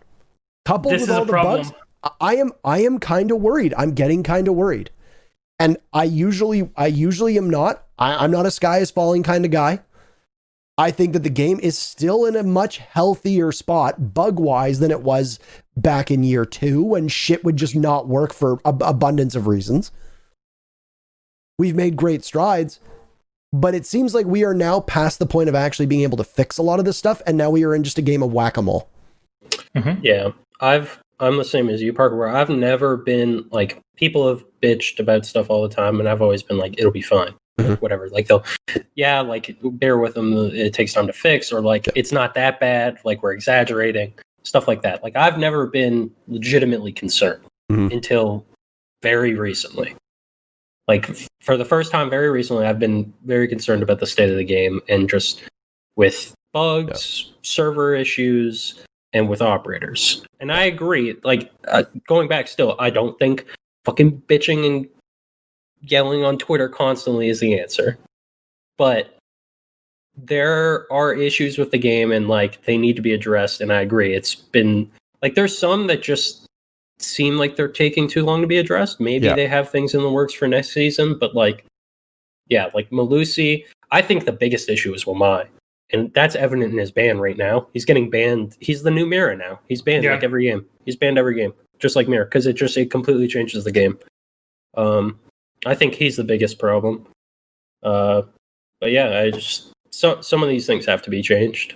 I get why people have all these problems. I get why pros also would get tired of this shit. You know, I'm on my side. I'm so overwhelmed with work and life and everything that I just can't think about it to give it the time that it deserves to think like, okay, this is a problem. Because for me, I sit down and I'm preparing for a broadcast. And my worry is how good will the broadcast be? Because I have all of that to deal with and not, well, how is the game going to work? Because in the end, I can't do anything about it. I don't even have the time to play anything. Yeah. So I leave this to people that know what they're talking about, professionals to give their feedback, for the developers to hear it. Some things also, I think it's all about communication. So from Ubisoft's side to say, okay, we've seen these things, we've checked all of these, and this does happen. This is not something that's tucked away anywhere. This does happen. It's just the communication sometimes can be difficult for some players also that are, I guess, used to having things like this. It's just not this fix. Some things will take time. As fucked as it is that there are all of these issues, sometimes things also will take time. Does it help with the integrity, the esports integrity of Rainbow Six? No, it does not. Absolutely doesn't. It makes it hyper difficult to do anything content-wise for the game. Yep. But what else can you do other than report, complain, and then do whatever you can to like just continue playing the best you possibly can? That's it. Same thing goes for me, who plays and works in broadcast, is complain, report, and then do the best I can to give the best show or the best game possible to people that are watching, because our responsibilities are beyond that. We have our own responsibilities. Developers have their own.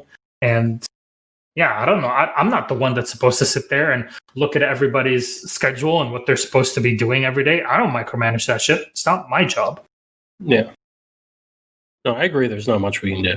And I've always been of that belief. That's why I haven't played as much. I mean, I've always gone to like workshops and stuff like that and given feedback, and I try to give feedback when I can, but I try not to be like too ridiculous with Twitter venting and all that. But yeah, I agree with Parker. It's getting to a point where it's concerning. It's grind time. The thing, we like the Steam charts are, well, let's actually pull them up right now. I think that there's a couple things that are pushing these numbers down, by the way, and I don't think it's sustainable. Right now, I mean, we're sitting in 7th, and there's currently almost 100,000 people playing, which is a lot of the screenshots that are taken. As of late. I was seeing this yesterday actually, and I'm like, wait a second, this is a screenshot somebody took of like there being 65,000 people playing at 11 a.m. in Europe, and I'm like, on like a Friday morning, I'm like, dude, holy shit, do you understand what this means? This also only shows you Steam, not Uplay, not consoles. So keep in mind, those numbers are suddenly like 4 or 5 times higher than what you have on Steam. We're starting to rebound in terms of numbers. Like if you go back, we're beating out end of 2019 numbers. I think the one thing that a lot of people point to, which is statistically is 100% an outlier, where the numbers surged at the start of the year, coupled with quarantine. Now we're back down to earth where we usually should be, which is around the 70 to 80,000 mark. So if you consider that there's 90,000 people playing right now, that number is continuing to increase because it was 84,000 before. The last 30 days, our average is 76,000. 76,000 puts us basically higher than all but a couple months up until 2020. So have we taken a step back from where we were at the start of the year? Yeah, but I think that was a blip that wasn't actually an indicator of the game. That was the world breaking down. And Steam actually broke a concurrent users record at the same time that we saw our numbers break 100,000. Obviously, those goes hand in hand. Everybody were at home. Now, people are playing other games. Look at right now, Rocket League almost breaking 2 million concurrent users because it went free to play. CSGO went free to play. It soared over everybody. Among Us has skyrocketed. Fall Guys has kind of dropped off. I think Among Us actually has killed Fall Guys. And I do feel quite bad for Fall Guys because their numbers are continuing to plummet. But overall, people want to play like dumb party games with their friends right now. Yes. People want to play dumb party games with their friends. Siege is a difficult game, man. Siege is the opposite of that. Like, you are not playing Rainbow Six to have a couple drinks and play with your friends. Like, can you do that? Sure. You know what's more enjoyable than that? Nintendo games. You get a couple friends around, you play Smash Bros, you play Mario Kart, you play Mario Party. You're having a gay old time. Among Us is scratching that itch for a lot of people. You've got Rocket League going free to play now. It's going to continue to just jump up in numbers. You've got the fact that people are playing silly party games to take their minds off of it. And it's like, our numbers are rebounding. We're fine. But I will say, like I said, the thing that irritates me the most is that I'm not a communication guy, but we haven't had any communication on what's going on with Malusi. Why not? Why not? Maybe I'm in a bubble. But why haven't we heard anything about her or Ace? Why haven't we heard anything about Wamai? Why have we not heard anything about deployable shields? I would imagine that the numbers for deployable shields outside of pro play probably stink. Nobody runs them because nobody knows how to use them. Oh. We went from barbed wire is way too powerful, there's no reason to run anything else. Also, here's Legion. To now most pros are taking deployable shields and barbed is nowhere to be found. Maybe one operator is running barbed now in a lot of setups. Mm-hmm. Can we please go back to the days when barbed wire was way too strong, because it makes the game so much more enjoyable? And we can get rid of deployable shields. And the deployable shields change was a change that didn't even need to happen. Nobody wanted it. Like, it was the change. I don't mind. Nobody asked for it. It's the abundance of them. Yeah, like what was it with what was done with the bulletproof cameras, that they were given to operators that saw usually less play or had different play style, like a vigil bringing a bulletproof cam, right? You would have the bulletproof camera used in a place where the vigil is just off in another location in the map, and he would get picked a lot of times for, like, as a big reason to have that plus his gun and the roaming ability at the same time. So that way of thinking, well, we will try to boost the pick rate of certain operators by giving them that sort of utility makes a lot of sense. Yeah. But when so many operators can have these shields and now suddenly all of them have the mira slits on them, dude, not fun. I can tell you that. And you need explosives and all of that. And pro play, pain in the ass. Higher tier play, which both Parker and I do not know anything about, will also have a problem in, because you have to deal with that and you have to bring the right utility. And of course, if it happens to you in your gold games, because it's going to happen eventually, then same problem, because nobody will talk, nobody will have the right physical, like, is it the skill level to deal with these things effectively, and not just effectively in terms of utility, but time wise, because you see a lot of these rounds end with like 10 seconds left and you have no time. You're rushed on site, you have to fight defense, and you're like, oh my God, I keep losing on the defense. I always want to play defense on this map. It's not that. It's because people just don't communicate well enough. This is a skill that's very difficult to develop in general in life. If people have like done anything in their lives that requires this sort of teamwork, and then on top of that, try applying it to a video game where you're just talking to one another. Dude, I've had games where my teammates are literally screaming at one another, and I'm like, guys, come on, man. We're like playing an unranked game where we're 3v5. And somehow we won 2 rounds and we lost one of them, and one of them is screaming at the other. I'm like, dude, chill. It's an unranked game and we're already doing way better than expected. Just relax. It's not worth it. A lot of people take themselves way too fucking seriously, man. Just relax. I will say clearing that stuff isn't even about skill level. Like, even at the highest level, like if you're a pro team and you're playing against on the right side, if you're playing against a pro team that's running Gig or Wamai, Malusi, Maestro, and fucking Smoke, you're not clearing it. Period. It doesn't matter. Yeah. Like, it's impossible. You don't have enough stuff to clear it. But that's the question in the end. Do you have to clear all of it? So you try to find alternatives. In some instances, yes. Depends on the map. Sorry. Well, yeah, like in some instances, there's too much to clear. You don't have to clear all of it, but even then, like, there is something that you won't be able to clear without losing a body. That's the thing, is clearing it all safely. Mm-hmm. Like, you try clearing fucking Beaulo's shield when he's got 3 ADSs and 5 Wamai magnets, and you try throwing those flashbangs while he's like this, and he doesn't fucking miss, bro. He does not fucking miss. Like, you try clearing this motherfucker's shield. It's not happening. It doesn't matter, man. Like, ask Tempo Storm. I think they could tell you all about it. So yeah. I honestly, I will say this, and I don't know how you're going to agree with me on this, but if you made it so that the shields that people play behind can be destroyed with bullets, I think you solve a huge problem with this game.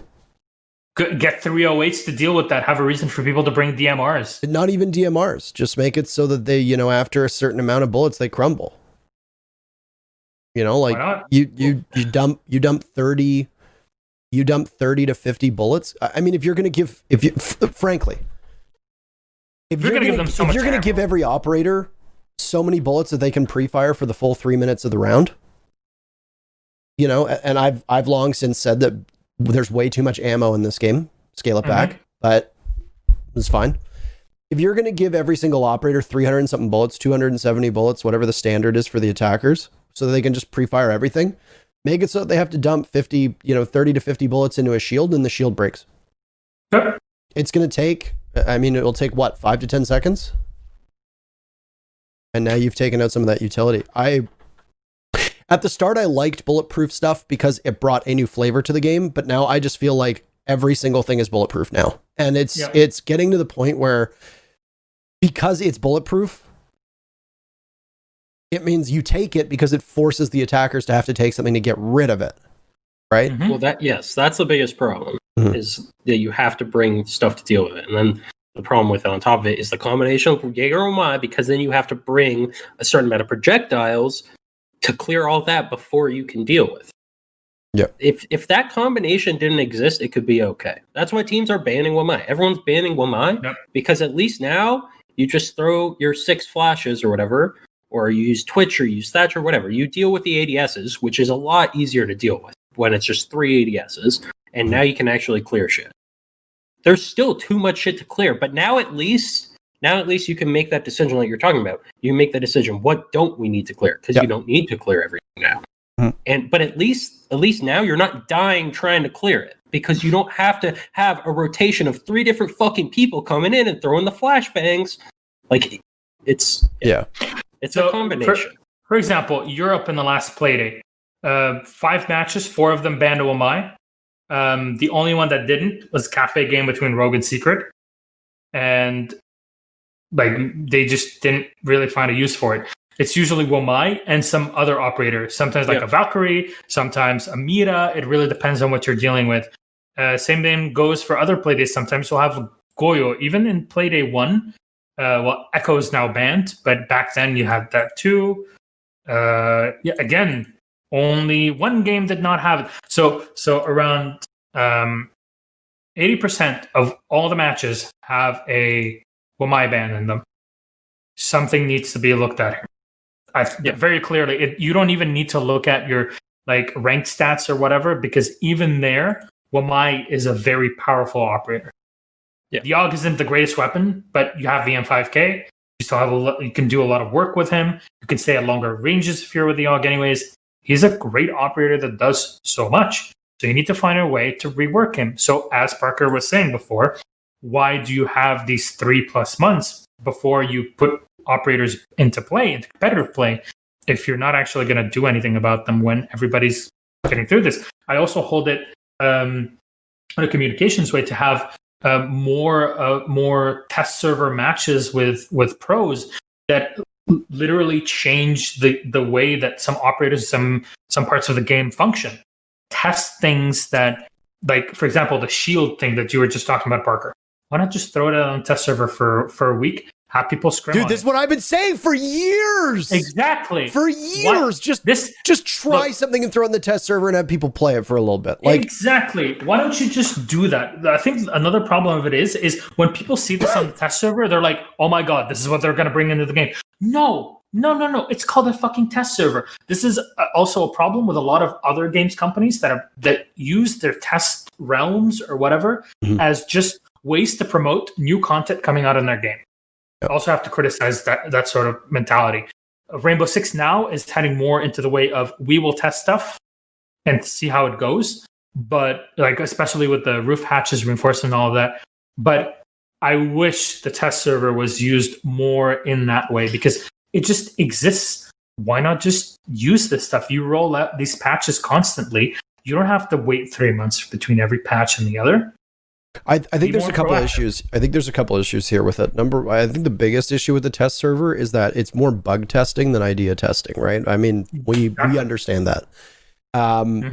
But the other issues with the test server are, I suspect, with the way that this game is monetized, that the powers who be would balk at the idea of an already complex game, allocating a lot of time and labor on ideas that go on the test server and then just don't end up happening, right? Like, correct. We already have an issue right now with this game not being able to pump out enough reasonable content quickly enough, right?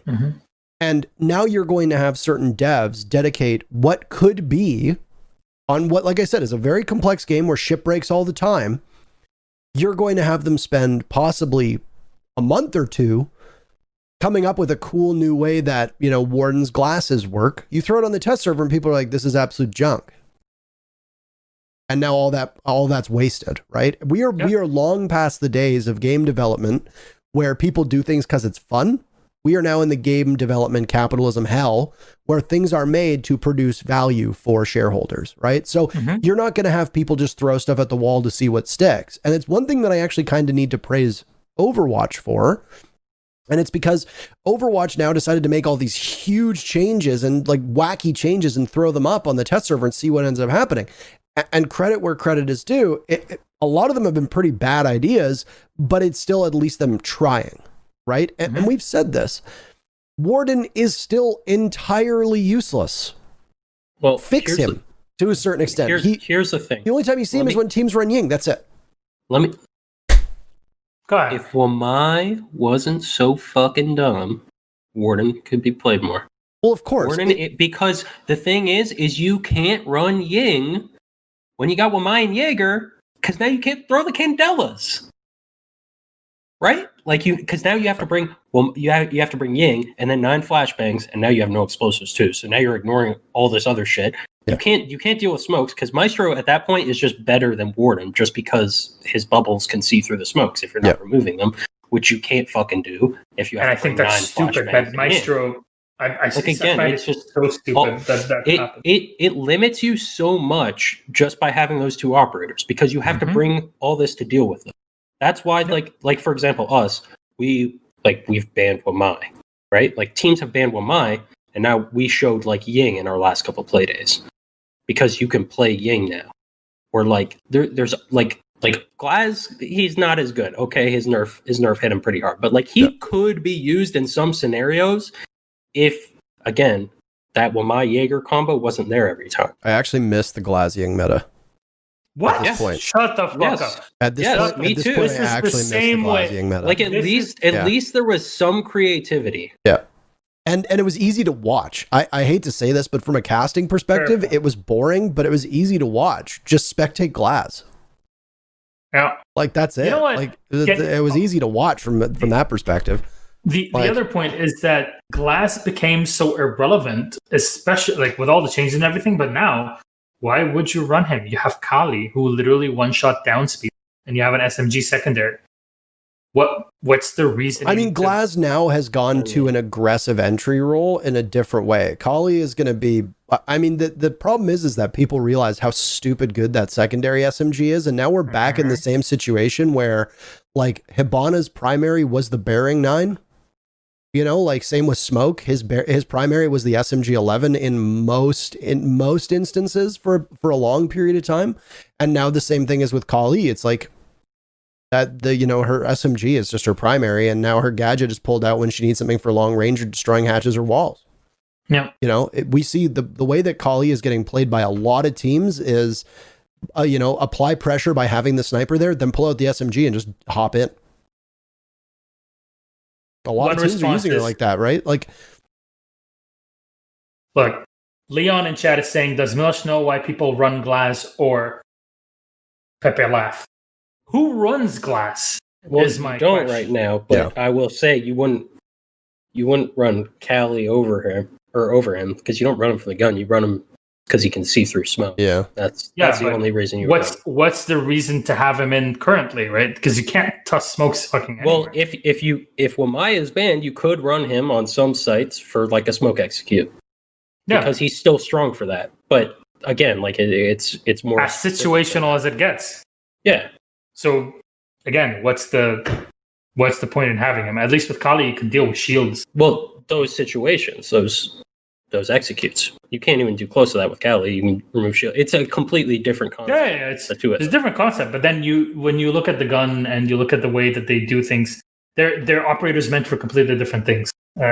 Yeah, exactly. That's why I'm saying it doesn't compare to Kali. Like you wouldn't bring Kali instead. You would be playing a different idea of the game if you're bringing Kali.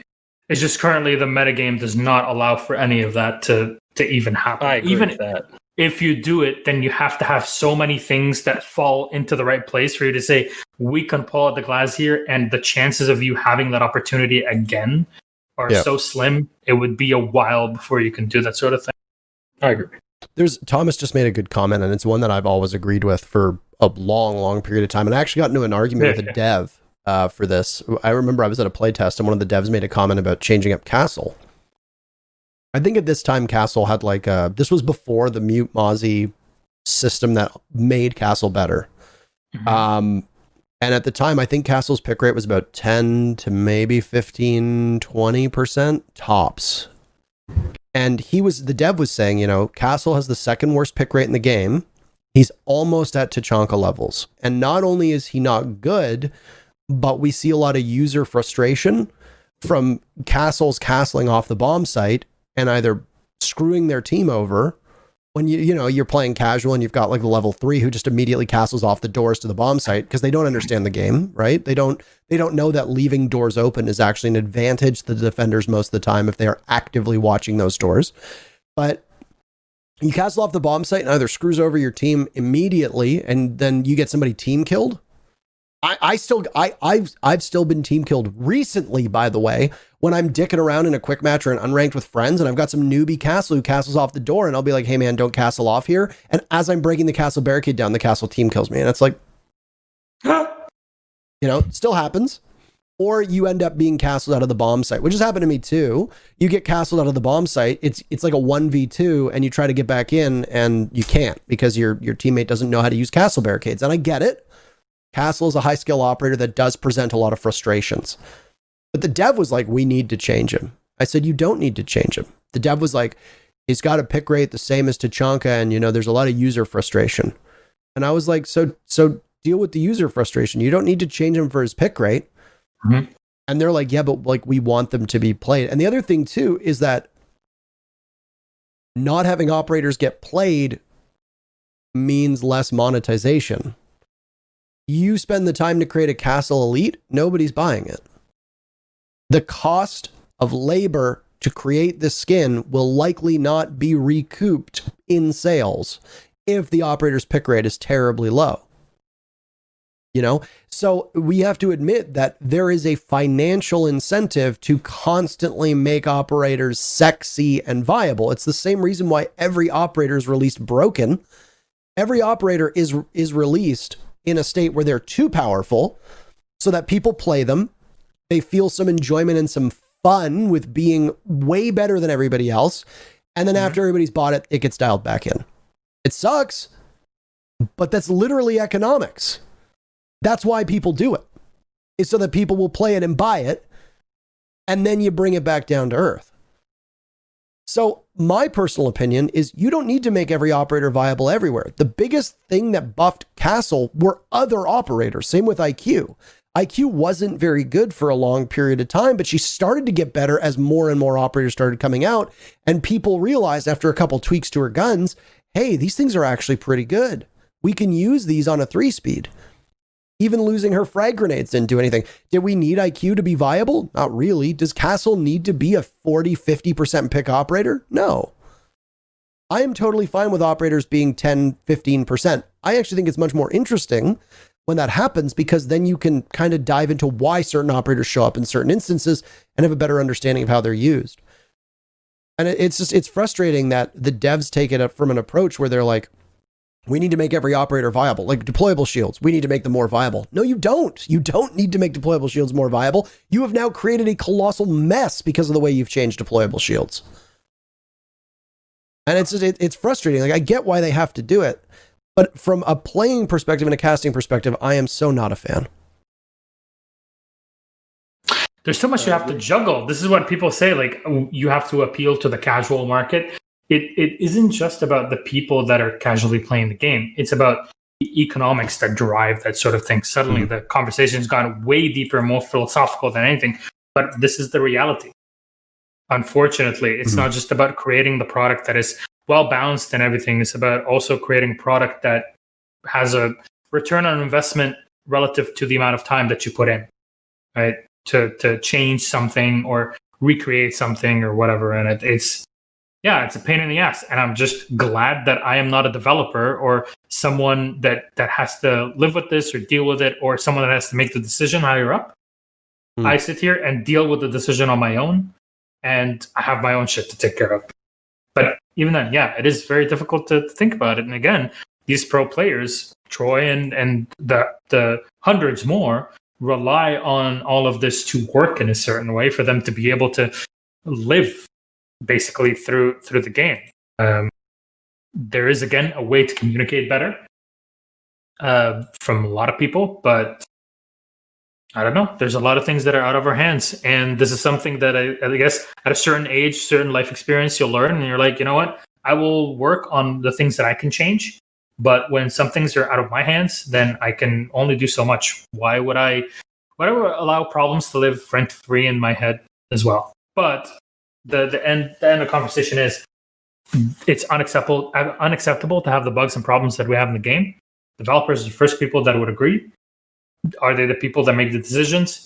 Not really. A lot of times we kind of have to just keep complaining, but also in a right, not just going on social media and throwing whatever sticks. These are still people that are there. I remember getting into an argument 2 years ago with Pengu or somebody about it. And this is back in the olden days where things were even more of a Wild West.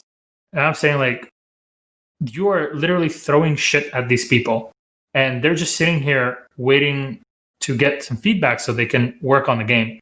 But this is what you give to them. If somebody said that to you as a pro player, you had one bad day or anything, and people kept messaging you, you're shit, you're garbage, you should retire, get the fuck out of it. Like, what do? It hurts. It's painful. Don't do that. Give your feedback, but also make sure that you come out to those people as being very serious. That you're not fucking around with this. And when they see that you're very serious and you're not joking about the subject, then they realize, like, okay, maybe you made a mistake. Let's go back and work on it.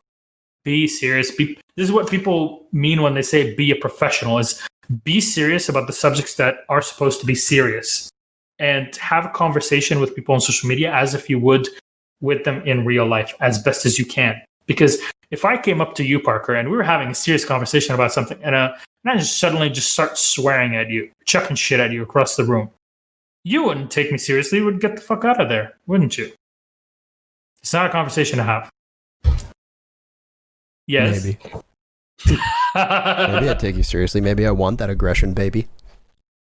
I mean, I know what you're saying. No, I know. What happens in Katowice stays in Katowice. I think what it goes back to is that, and this has come up before, is that the way that you convey an idea or feedback is oftentimes more important to people than the actual feedback itself. And I completely agree, and I've been very critical of pro players who have had very good ideas and their criticism of something that's been introduced by Ubisoft or introduced by Faceit or ESL or whomever, their criticism is extremely valid and needs to be heard. But then they fire things off by being like, you all are a bunch of fucking monkeys. Like, and that's a real example for the record. That's probably not going to net you the result that you're expecting. And this ties into what we said before, which is that a lot of the people that are playing these games, many of them are privileged kids that haven't ever worked a job.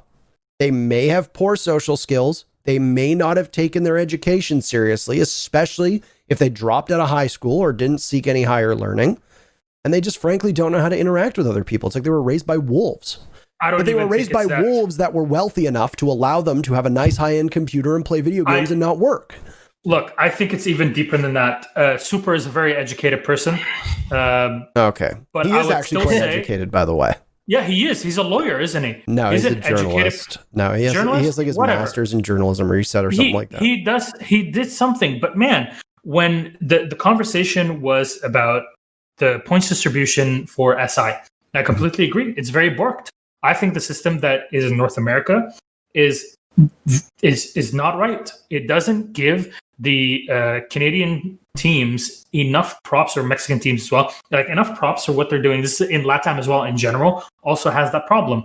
And the entire thing is, well, why do they have it this way about South Asia? And then it turned from the complaint is the problem that the points distribution is not correct, and maybe we should work at that too. These guys don't deserve to be there because they're taking a slot away from another team that worked harder than them. How the fuck do you know that they didn't work hard to get where they are? This is a completely different conversation. Now you went away from talking about the main issue and what it is and trying to see ways to fix it to these are people taking it away. The same conversation was had about Brazilians in the past. Same conversation was had about APAC in general. I remember those. Not right. It's not a right way to do it. I mean, I will say this. I do think it is too early to be giving a leg up to some of these new regions to qualify for SI or for majors. Like, I get it. Like, Mirage barely beat Tempo Storm, and they put up a decent fight against DZ and SQ, but I also think there's some theory involved that neither DZ nor SQ really tried that hard against Mirage. You know, I got in trouble once. I actually got in trouble by somebody who doesn't work for Ubisoft anymore, so I don't really care to tell the story. But basically, we were casting USN, and it was Rogue versus some shitbag team. The problem with the old USN structure, for people that don't realize, is that once the Pro League teams qualified, which they were usually always the first ones, the tail end of a USN season would literally be a bunch of also ran random nobodies that literally I'd never heard of half of these teams. They didn't even exist. Like, they didn't even play in CCS. They didn't play in Challenger League. I have no fucking idea where they came from.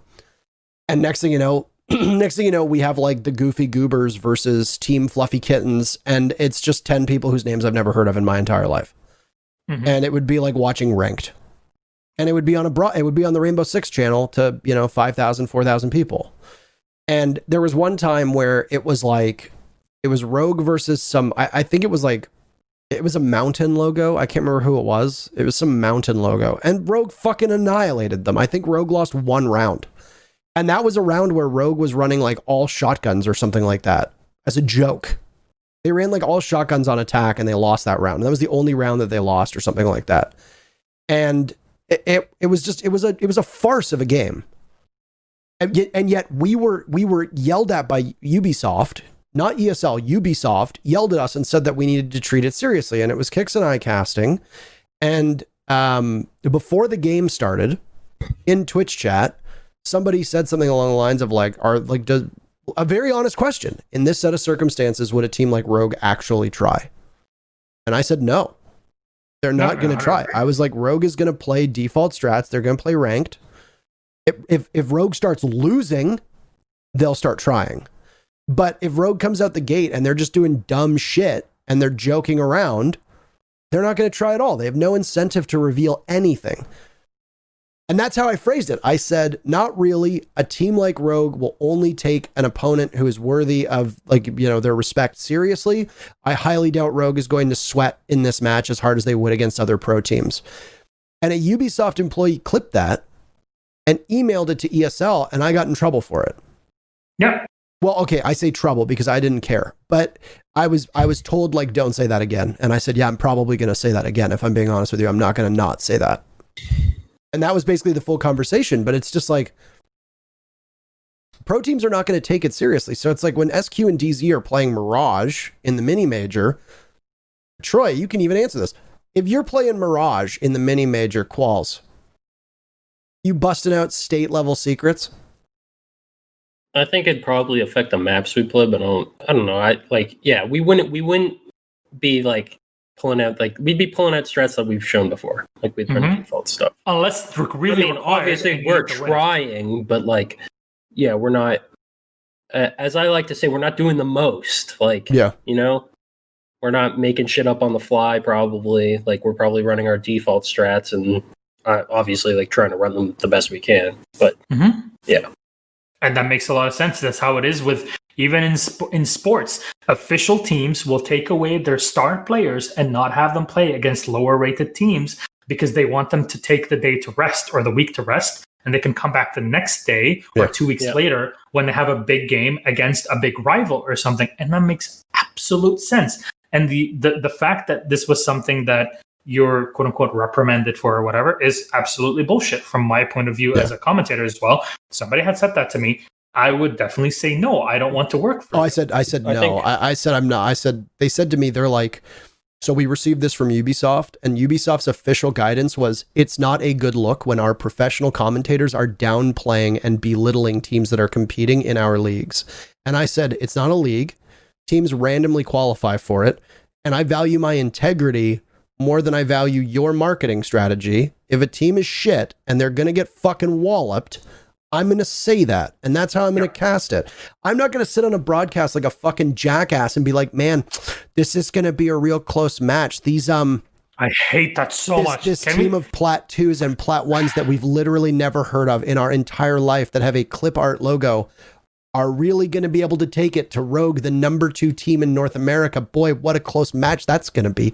Like, no, look, I'm not going to do that. This is the same thing that happened at LAN events where I was at, especially in 2017, where I would be on the analyst desk for certain segments. Specifically, if you go back and rewatch the PowerPoint presentation that is the Sao Paulo finals in 2017, it was definitely me on the desk saying, guys, look, I think it was with Bloodbath and Matt, and they're saying like, oh, Eins versus who was it? Eins versus Black Dragons or something. Font. It was Font versus that because Mantis FPS played G2 and then Pentabat. Yeah, I'm saying like Black Dragons played Infamy. Like you're not going to tell me that this team that came here with no international experience and we watch their games and they barely play any games really. APAC now is completely different than what it is before. By the way, just to preface. For people, I know somebody asked a question about it. Yeah, it was like 10-1 too at the time, wasn't it? It was like 10-1. They got smashed. They won like one round. I think Mantis and Eins combined won 1 or 2 rounds for that entire event. I said, and I was very clear at this on the analyst desk because everybody's saying like, "Oh, this is the great play for the region and all that." And I'm like, great, but you can't feasibly tell me that this team is going to come in and back then like 5-1. The best European team or the best North American team or the best Brazilian team. No fucking way, man. Yeah. We watched what they have to show. It's not the same thing. It's not like later, a year from that, when we were looking at Norengo at the height of their game in 2018 and early 2019, completely different ballgame.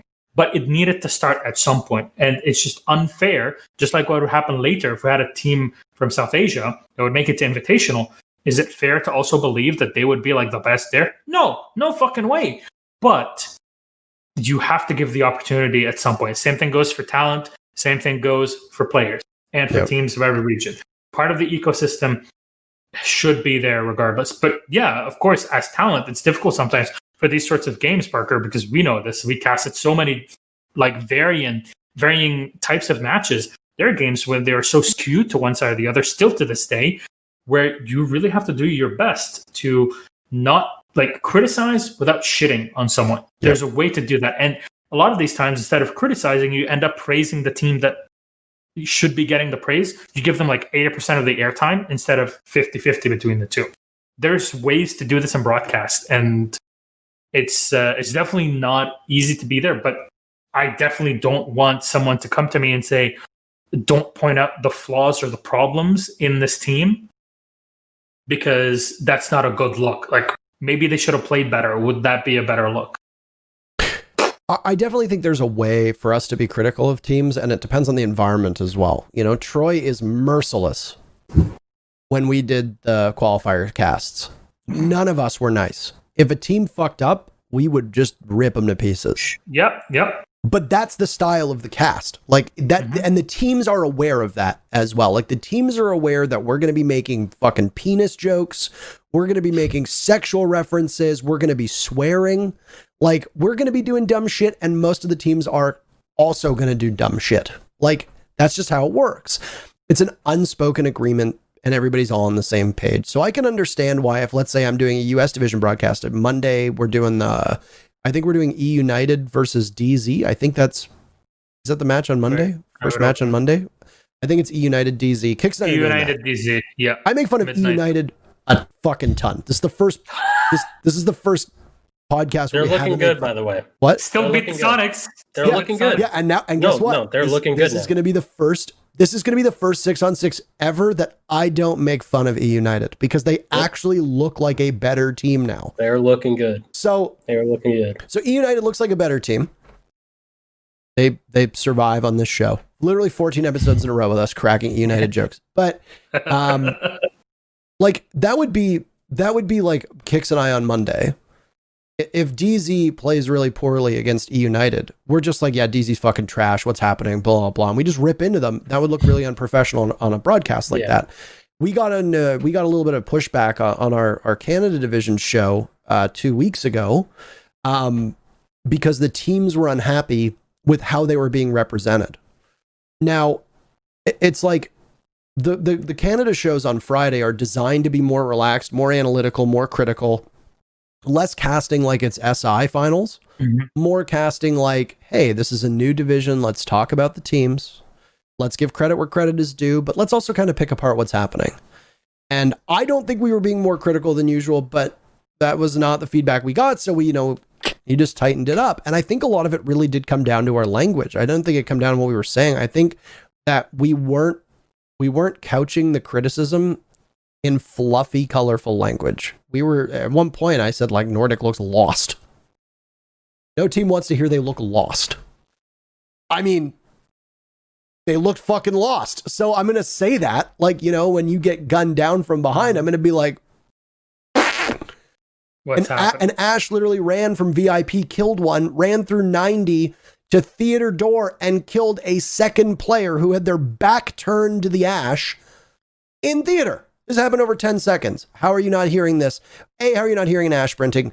B, how is nobody making this call? How is the person that died in VIP not making this call? How is the person in theater not prepped and ready for that? I'm like, yeah, they're lost. They're very clearly lost. And the team didn't like that. So it's like, I get it. And I get that in your instance with the Eins thing, you can say, it's a huge accomplishment. It's a huge accomplishment for you to be here. Like, obviously great for APAC. Eins is a great team in their region, but they're going to get torn to pieces. And they did, and you have to sell it like that. You have to sell it like, well, they're bad. But they're not bad because they're a bad team. They're bad because they don't have enough experience. Now, if a team lucks in to a major spot, like if a team makes a great run through a qualifier, but they're ultimately a bad team and then they blow it in an event, you can be like, yeah, they're a bad team that got real lucky. And you can sell that. And I think that's fine. But the problem is that because esports is marketing for a video game, the people at Ubisoft, face it, in ESL, they don't give a fuck. They're fine with it. But Ubisoft doesn't want any part of their product looking bad. That includes the teams.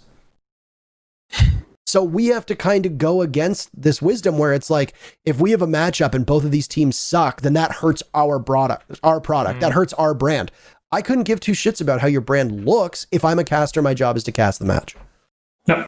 I am obviously not going to consciously shit on your game and shit on the teams, but if it means me trying to lie to tell you about how great these teams are, I'm not going to do it. And that's not why you hired me. That's not why you hired any of us. Yeah. And this is across all esports. Even at the highest level, bro. Sometimes some dumbass stands up on the top of the white stairs. Like, people make dumb decisions. No way, you just took all of our jokes and you just made one. Against That was a good one, though. That was a good one. Yeah. That was a good one, though. Look, it shows a lot of maturity. It shows a lot of maturity that he can make that joke. It's been a while now. It's been a year and a half. Canadian for Troy. I'm very proud of you. Yeah, man. Now, though, if you're on top of white stairs, make sure you wear the G2 Jaeger bundle, and that will save your ass in that spot. I'd never. I wouldn't go back. I wouldn't go back to the staircase. I'd sit in my corner. I'm just gonna stay in bunks and then just not move from here. I learned that immediately after it happened. It is. Anyways, it is what it is. So yeah, there it is. I think this is a good time to pivot off of our conversations. We got kind of bogged down in our last topic, but it was fun to talk about, so I didn't want to end it. Yeah, I did want to get more into your shift to hosting, but we can maybe save that for another podcast because I think that is interesting, and I think we could even bring on like a casters podcast and bring on your perspective to talk about hosting. So we'll shelve that. We'll save it for another day. And this is the segment now because I am also consciously aware that I need to eat. It is much later than I thought it was in Canadian Ice Scrims at some point. Also, it's almost midnight for you. So thank you very much for... Yeah. No worries. So we'll turn to the questions for Milosh thing, which, by the way, totally forgot to make a Discord channel about questions for Milosh. My bad. My bad to everybody watching. So I made it. I made it this afternoon, 13 minutes before we were supposed to go live. So he texted me on Friday night, by the way. Professional podcast, by the way. So we have the questions for Milosh. So we'll ask you a couple questions. We'll do let's do 3 questions each, Troy. And we don't need to be really long answers. We'll do 3 questions apiece because there aren't a ton of questions. But I think this is a good one because it's something that is a part of your central identity and you tweet about it regularly. And I know the struggles that you have had in regards to getting visas that stem from this particular quote unquote issue. This comes from Steve 100 and says, what was it like growing up in Lebanon? It was difficult in its own way. I was very lucky and very privileged to be born into a family that the entirety of it, even extended, was had education as a very important part of it. I grew up speaking French and Arabic literally at the same time my whole childhood. So the languages are ingrained in my brain. My entire family has higher education degrees. So they all went abroad and studied something very common in Lebanon. So growing up in Lebanon, it was growing up like everywhere else, just with bad internet, I guess, and no computer at home until way later. And it's not until moving outside of Lebanon into Europe when I was 17 that things really changed. Otherwise, lots of great food, amazing food. I love the food. I wish I could have it forever and ever. But yeah, the country has. Oh man, it's not a fun place to be at now. And I gotta say, this is just a shout out to my coworkers, including the North American talent and my boss at Ubisoft in Paris, Nelson. When the huge explosion happened that I think everybody in the world has seen now in Beirut actually just happened. Everybody was very supportive. Everybody spoke to me. You were part of them, of course, Parker. Veli was actually the first person alongside Gio that gave me a heads up. I didn't know about anything that's happening. And the next morning, my boss pulls me to the side, talks to me about all of this, and just makes sure that it's fine because it's difficult, it's heavy, and these sorts of things you can't escape. You can't escape them. And unfortunately, this is where I was born. I'm never going to be never going to be able to escape it. So yeah, stuck with it, good and bad. My question? Sorry. Yeah, that's how it works. Okay. Mine is going to be, what was the most exciting match you've cast and why? Or I guess your favorite match if you... But yeah. Can be favorite overall and favorite you casted as well. Okay. Oh, okay. Favorite overall, I would always go back to, and this is what we did actually when filming the World Cup promo, Skok and I. We went back to the SI 2018 final. I'm sorry, Canadian, but both of my top matches will have you included in them, so I'm very sorry. But SI 2018 Grand Final, and I actually got to cast over SI 2018 Final. If you go back and rewatch the World Cup promo, where I'm actually saying things, you will hear me calling out the positions of operators on coastline in that very specific last 30 seconds. So that moment. Are we going to fight? What do you mean? Are we going to fight over whose call was better? Are we going to fight? Well, I had overdubbing my work there, bruh. No, I appreciate the work. I think it was great. That's what also makes it a timeless moment. So I always go back to it. And the other one, my personal favorite casting moment was Aces jumping out of Oregon Armory window as Ella. Nice, man. Nice. With I'm just so iconic, man. I'm so sorry, Troy. No, it's fine. I'm so sorry. I understand. But that was such an iconic moment. And Devin, like I will tell you, my brain felt so light because of like traveling to Brazil and everything was not easy. And I literally felt like my brain was just not there at all. But when all of that is unfolding in front of me, I couldn't believe that it was happening. And Devin, neither could I. I'm sure you could not. But even Devin in that moment asked, "What are they doing to end Amos?" I'm like, "They're tearing them apart, Devin." And it just everything lined up in such a perfect way that moment I will never forget. And even though we weren't in the arena when we were casting in Rio, the energy in that room, I mean, you were sitting in front of them, Troy, so you could feel the amount of like 10,000 people in that arena. Holy shit. I don't know. I think I was numb. I'm gonna be honest. Like, life was pain at that moment. It was tough. Somebody needs to overlay like your face like upset with like the pain tweet. Ice cold. Yes. Is it here? Bartek. That's your job. I know what face he's gonna take too. He's gonna take the picture of me in Milan. There's like one where I'm like staring at the trophy. I look real sad. Oh my god. Anyways, I wanted to add, just as a supplementary question, your most memorable casting moment, and probably one of the most memorable calls in all of Rainbow Six was that Font versus Penta match. Oh yeah. That doesn't make the list.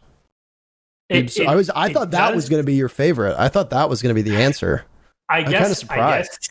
I guess if we look at the past, yeah, Moringa, Are You Ready for This is iconic, but nowadays, not many people were around back in those days compared to now.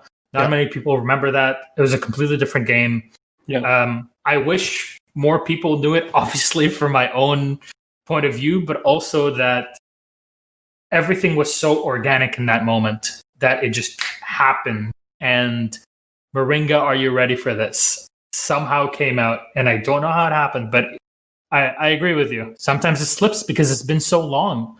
And even recently, I was going through some old highlights and clips and photos that I have lying around on different computers, cleaning things up. And I saw it, and I posted it the next day on Instagram because I'm like, yo, this is a moment that so few people know in comparison to what we have right now in Siege that I wish some would go back, and rewatch how things were. But I understand that the game was way more difficult to watch back then. Yeah. Underdeveloped scene and completely different way of playing. It just, to put yourself as a viewer in the context of that moment is so difficult that people that watched it will tell you, yeah, that was a great moment.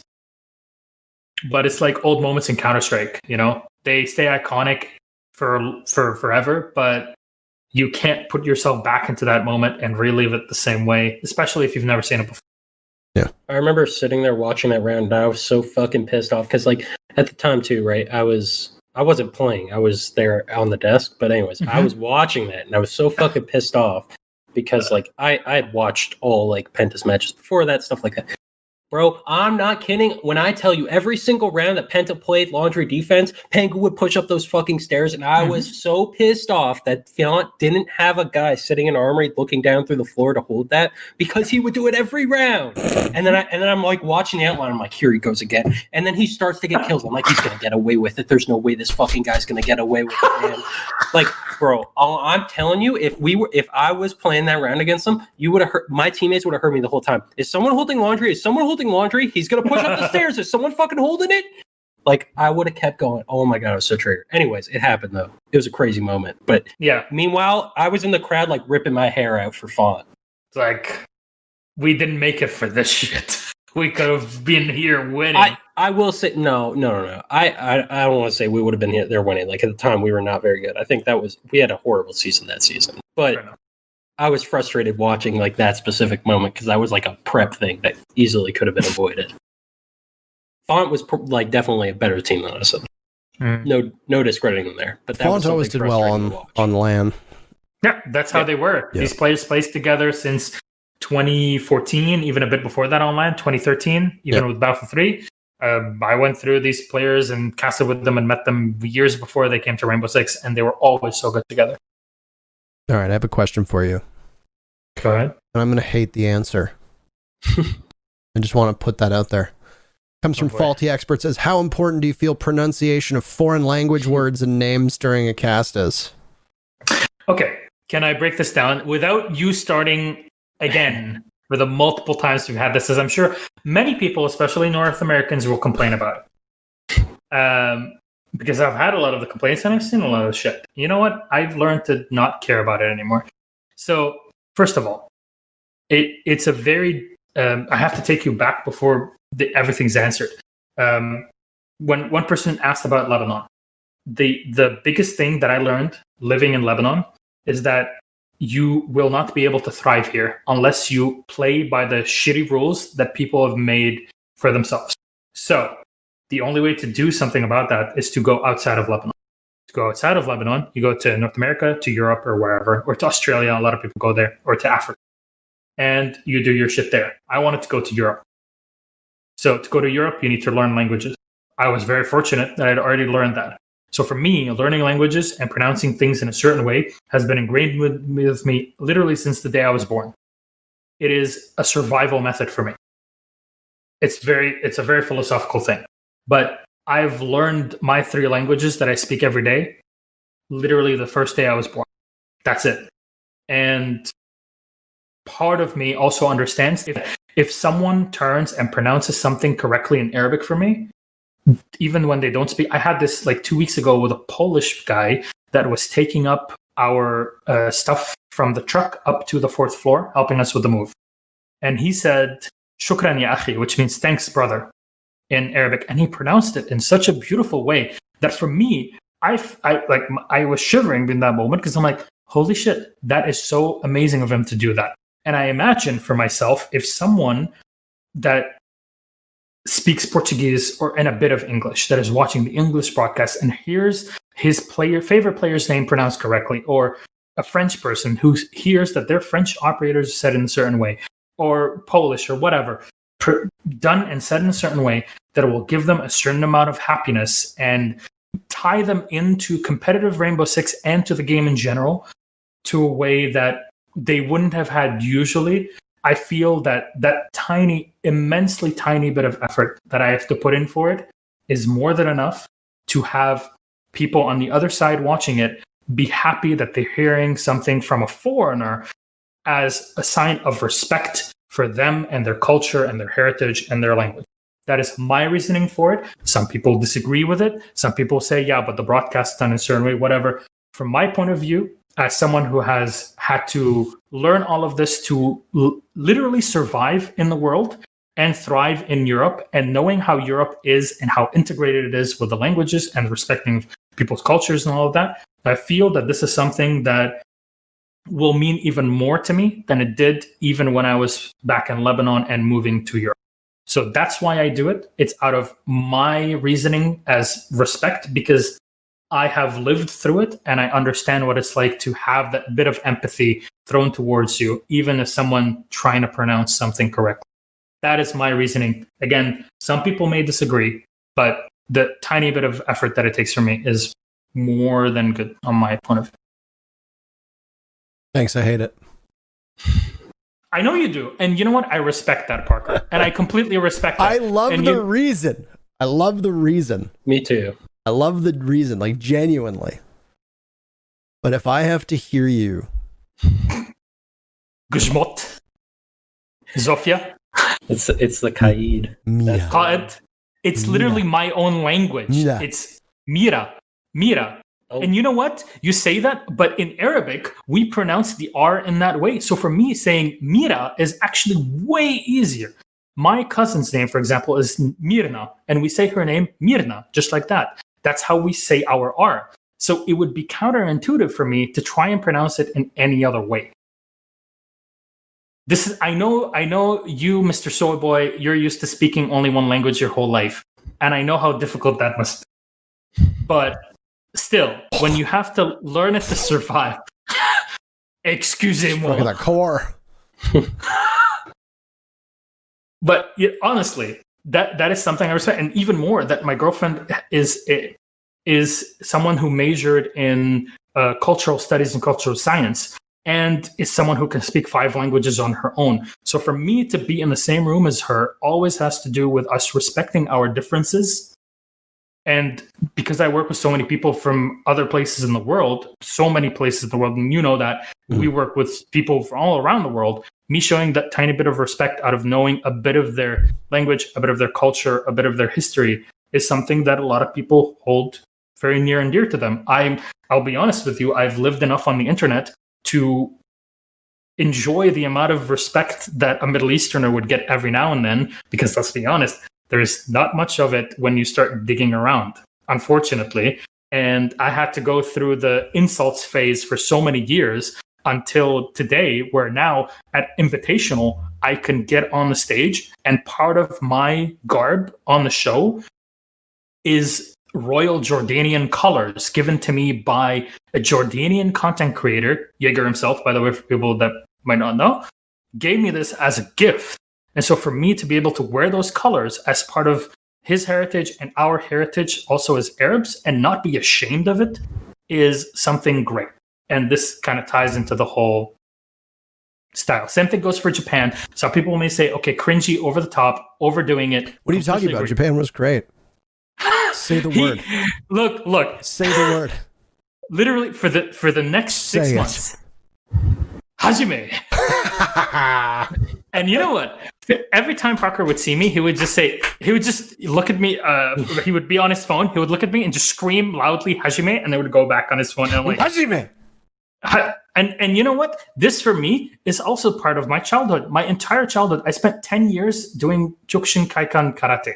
My whole childhood. And so every time we would have a fight or practice, the first thing we say is Hajime to start the fight. So for me, being able to finally say it on broadcast is something that I waited my whole life to, because I've only been a referee so many times, like so few times as a young,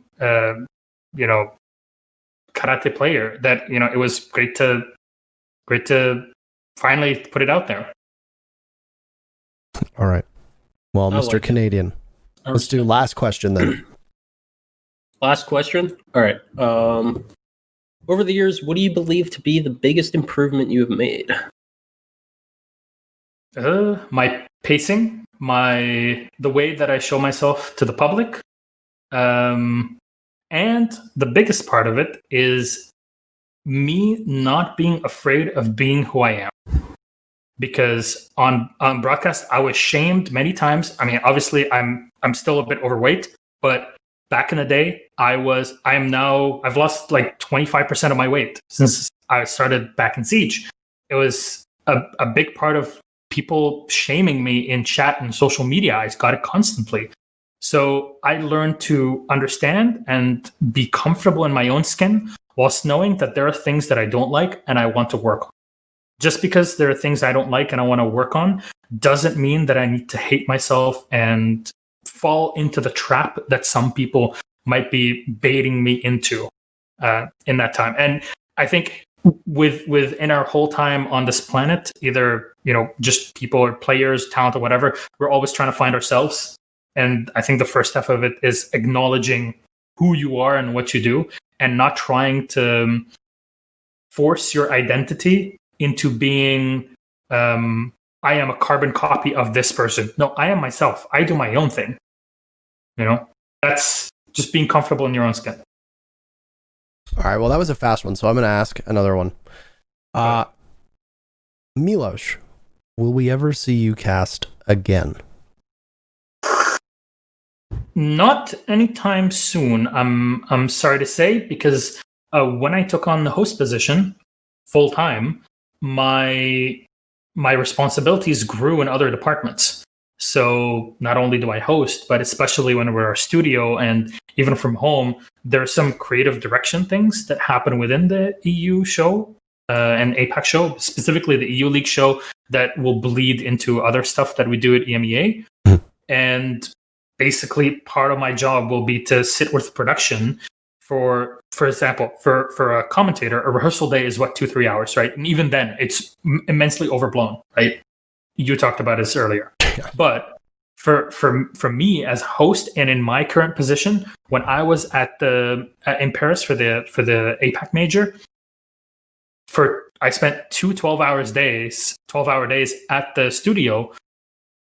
10 of those were spent with production and Ubisoft trying to figure out better ways to intro the show, trying to revamp the whole show to have a certain style to it. Like the opening intro that you saw on APAC and showing the studio and all of that, it wasn't supposed to be like that.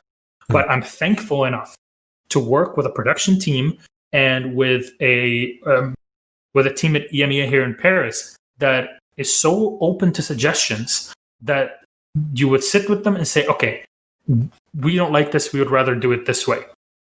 I suggest that we do it this way, and we would require these things. Then they consult the expert. They say, okay. They consult the experts, the people that actually build the set and do these things. And they say, okay, we can do it. We need these things though. So I can secure them. Now I spend time with production and with Ubisoft trying to figure out the right way to physically showcase all of this on camera, improve on graphics and the sorts. So part of the whole system. Hello? You were cutting in and out there, but I think you're okay now. It only did it for a second. Yeah. Yeah. Basically, more responsibilities than before as a commentator. So maybe someday you would see me casting a one-off here and there. But honestly, I really prefer my time as a host. I think it gives me more space to grow in ways that I couldn't before. I want to step more into creative direction and into hosting. I think there's a lot of empty space in esports and in Siege when it comes to hosting. And if I can fill those shoes whilst allowing new talent to show up in the league, then so be it. I'm not sad. I do the work. I get paid for my work. And for me, the moment that and Rainbow Six credits, by the way. Renown. Oh, he's gone. At least his voice is gone. Yeah, he's not even... I see him like... I don't think he can hear us. The hand gestures. He's talking. He's going to need to reconnect. He's having issues with Discord, obviously. They can hear us. They can hear you and I. There we go. Yeah. There we go. Okay. Hello? For some reason, you were still talking, but your mic wasn't lighting up. Yeah, it's again, I have a 5G router in the meantime, so...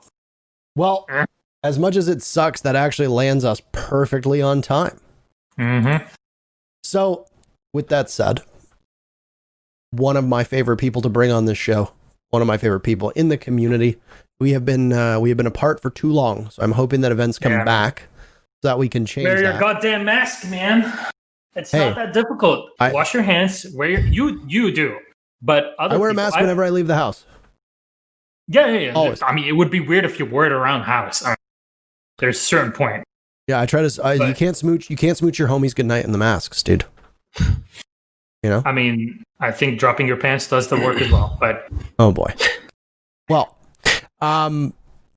that's it for us. I appreciated like hell having you on. Thank you. Thank you for taking your time to join us. Plug your socials. Where can they find you? On Twitter, of course, main part to find me, twitter.com/Milosh the Medic. I think I still go with that handle. One day I'll be able to get twitter.com/Milosh, but even Hap can't get Hap, so it's not going to happen. Instagram, MiloshCast. I post stuff. There's a lot of work, so I won't always be posting stuff, but you'll see some cool things about my actual life that is outside of me playing video games, which is actually a lot of time now when I'm not working.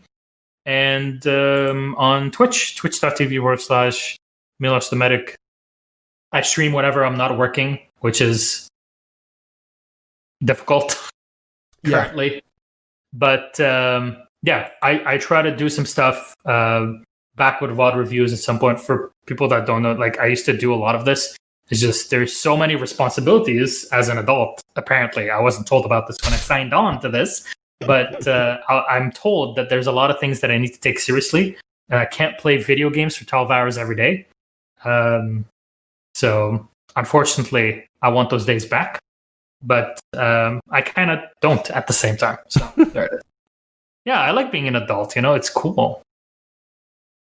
It's nice. I get to have house parties. Now just get internet.